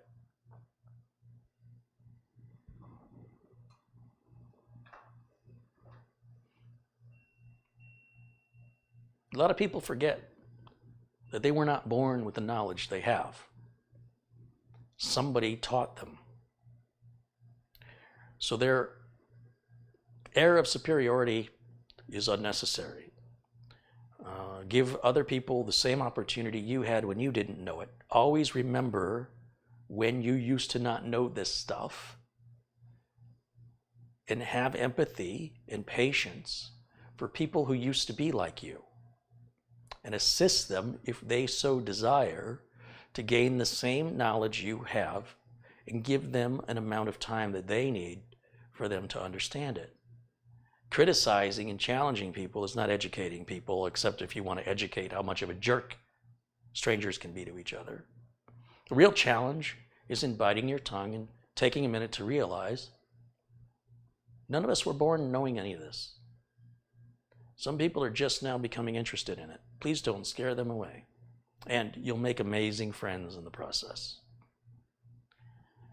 And for all the contributors, thank you guys as always. As I mentioned, the channel's independence and the frequency of videos are greatly dependent upon those contributions. I should rephrase that. It's not dependent. If you look back a couple of years on this channel, you'll see maybe one video released a month. That was because the only money coming in was from YouTube, and that's all I could afford to do. If you want to see more content and you contribute, I can make more content. If you don't care and you don't contribute, I'll go back to making less content. I'll still make content because I enjoy it. The level and the depth of the content is gauged upon money, right? It costs money. This wasn't free. Ryzen wasn't free. And it's not, I don't make enough money to pay for that stuff out of my salary. I'm not rich, and I don't have any use for it. We put Ryzen together. What am I going to do with it? I put this together. What am I going to do with it? I build it for the experience, to share it with the community, and then we move on to the next thing. And if I'm building a $500 computer, fine. You know, it doesn't matter. But it's nice to build a couple toys every once in a while. Nothing I want to do regularly, but certainly fun to dabble in from time to time. And that's where that money goes, and the camera equipment and everything else it takes. So far, Thready's been running solid, I have to say. I have not yet heard back from NZXT on my support call. We're going on 24 hours with no response. It's a little disconcerting. I mean, this is only an LED, but nonetheless, this is the customer service stuff I'm talking about. It's an open support request during a business week. I know the pandemic has people remoting from home, and so there may be some delays, but really, how long does it take to type? Said everybody who's waiting for an email from me. Okay, that's fair. But I'm not a big corporation like NZXT, so I expect more from them. I'll let you know when they respond. Maddie C's contributes $5 Australian. Says, Carrie, I always love your channel. I'm a big fan. And are there any streams on engine disassembly?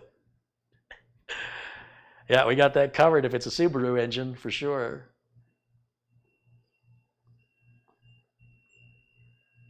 All right, guys. Thank you for joining me today. We're going to go ahead and wrap this one up, and it will be under 4 hours. How about that for a change? I will see you all again, hopefully tomorrow, but if not, very, very soon. I will try to get back on tomorrow. Try. And as I mentioned, if you want to see specs, benchmarks, temps, this is the same build I've done. Look at the other long haul build on my channel. Look at the 8-year build. They're all the same parts. So you'll see all the same temps, all the same benchmarks were already performed. And updating the BIOS, I've already done all that. This is just the same thing. I'm reiterating and I'm revisiting to say, hey, this is still the #1 ordered system currently. As a reminder, these things often change rapidly, but this has not changed in months. It still remains as the most requested system. And we'll follow up in a few months and let you know if that ever changes. In the meantime, appreciate you watching. I hope that I will see you very, very soon. And until then, I have to pick something to exit with. I have no idea. My sister has given me too many choices now. See, I have to point the blame at somebody. If I had one choice, I could make one decision and we just do the same thing over and over and over again. Let me find something I haven't played in a while. I played them all. Thanks for watching. See y'all soon. Bye for now.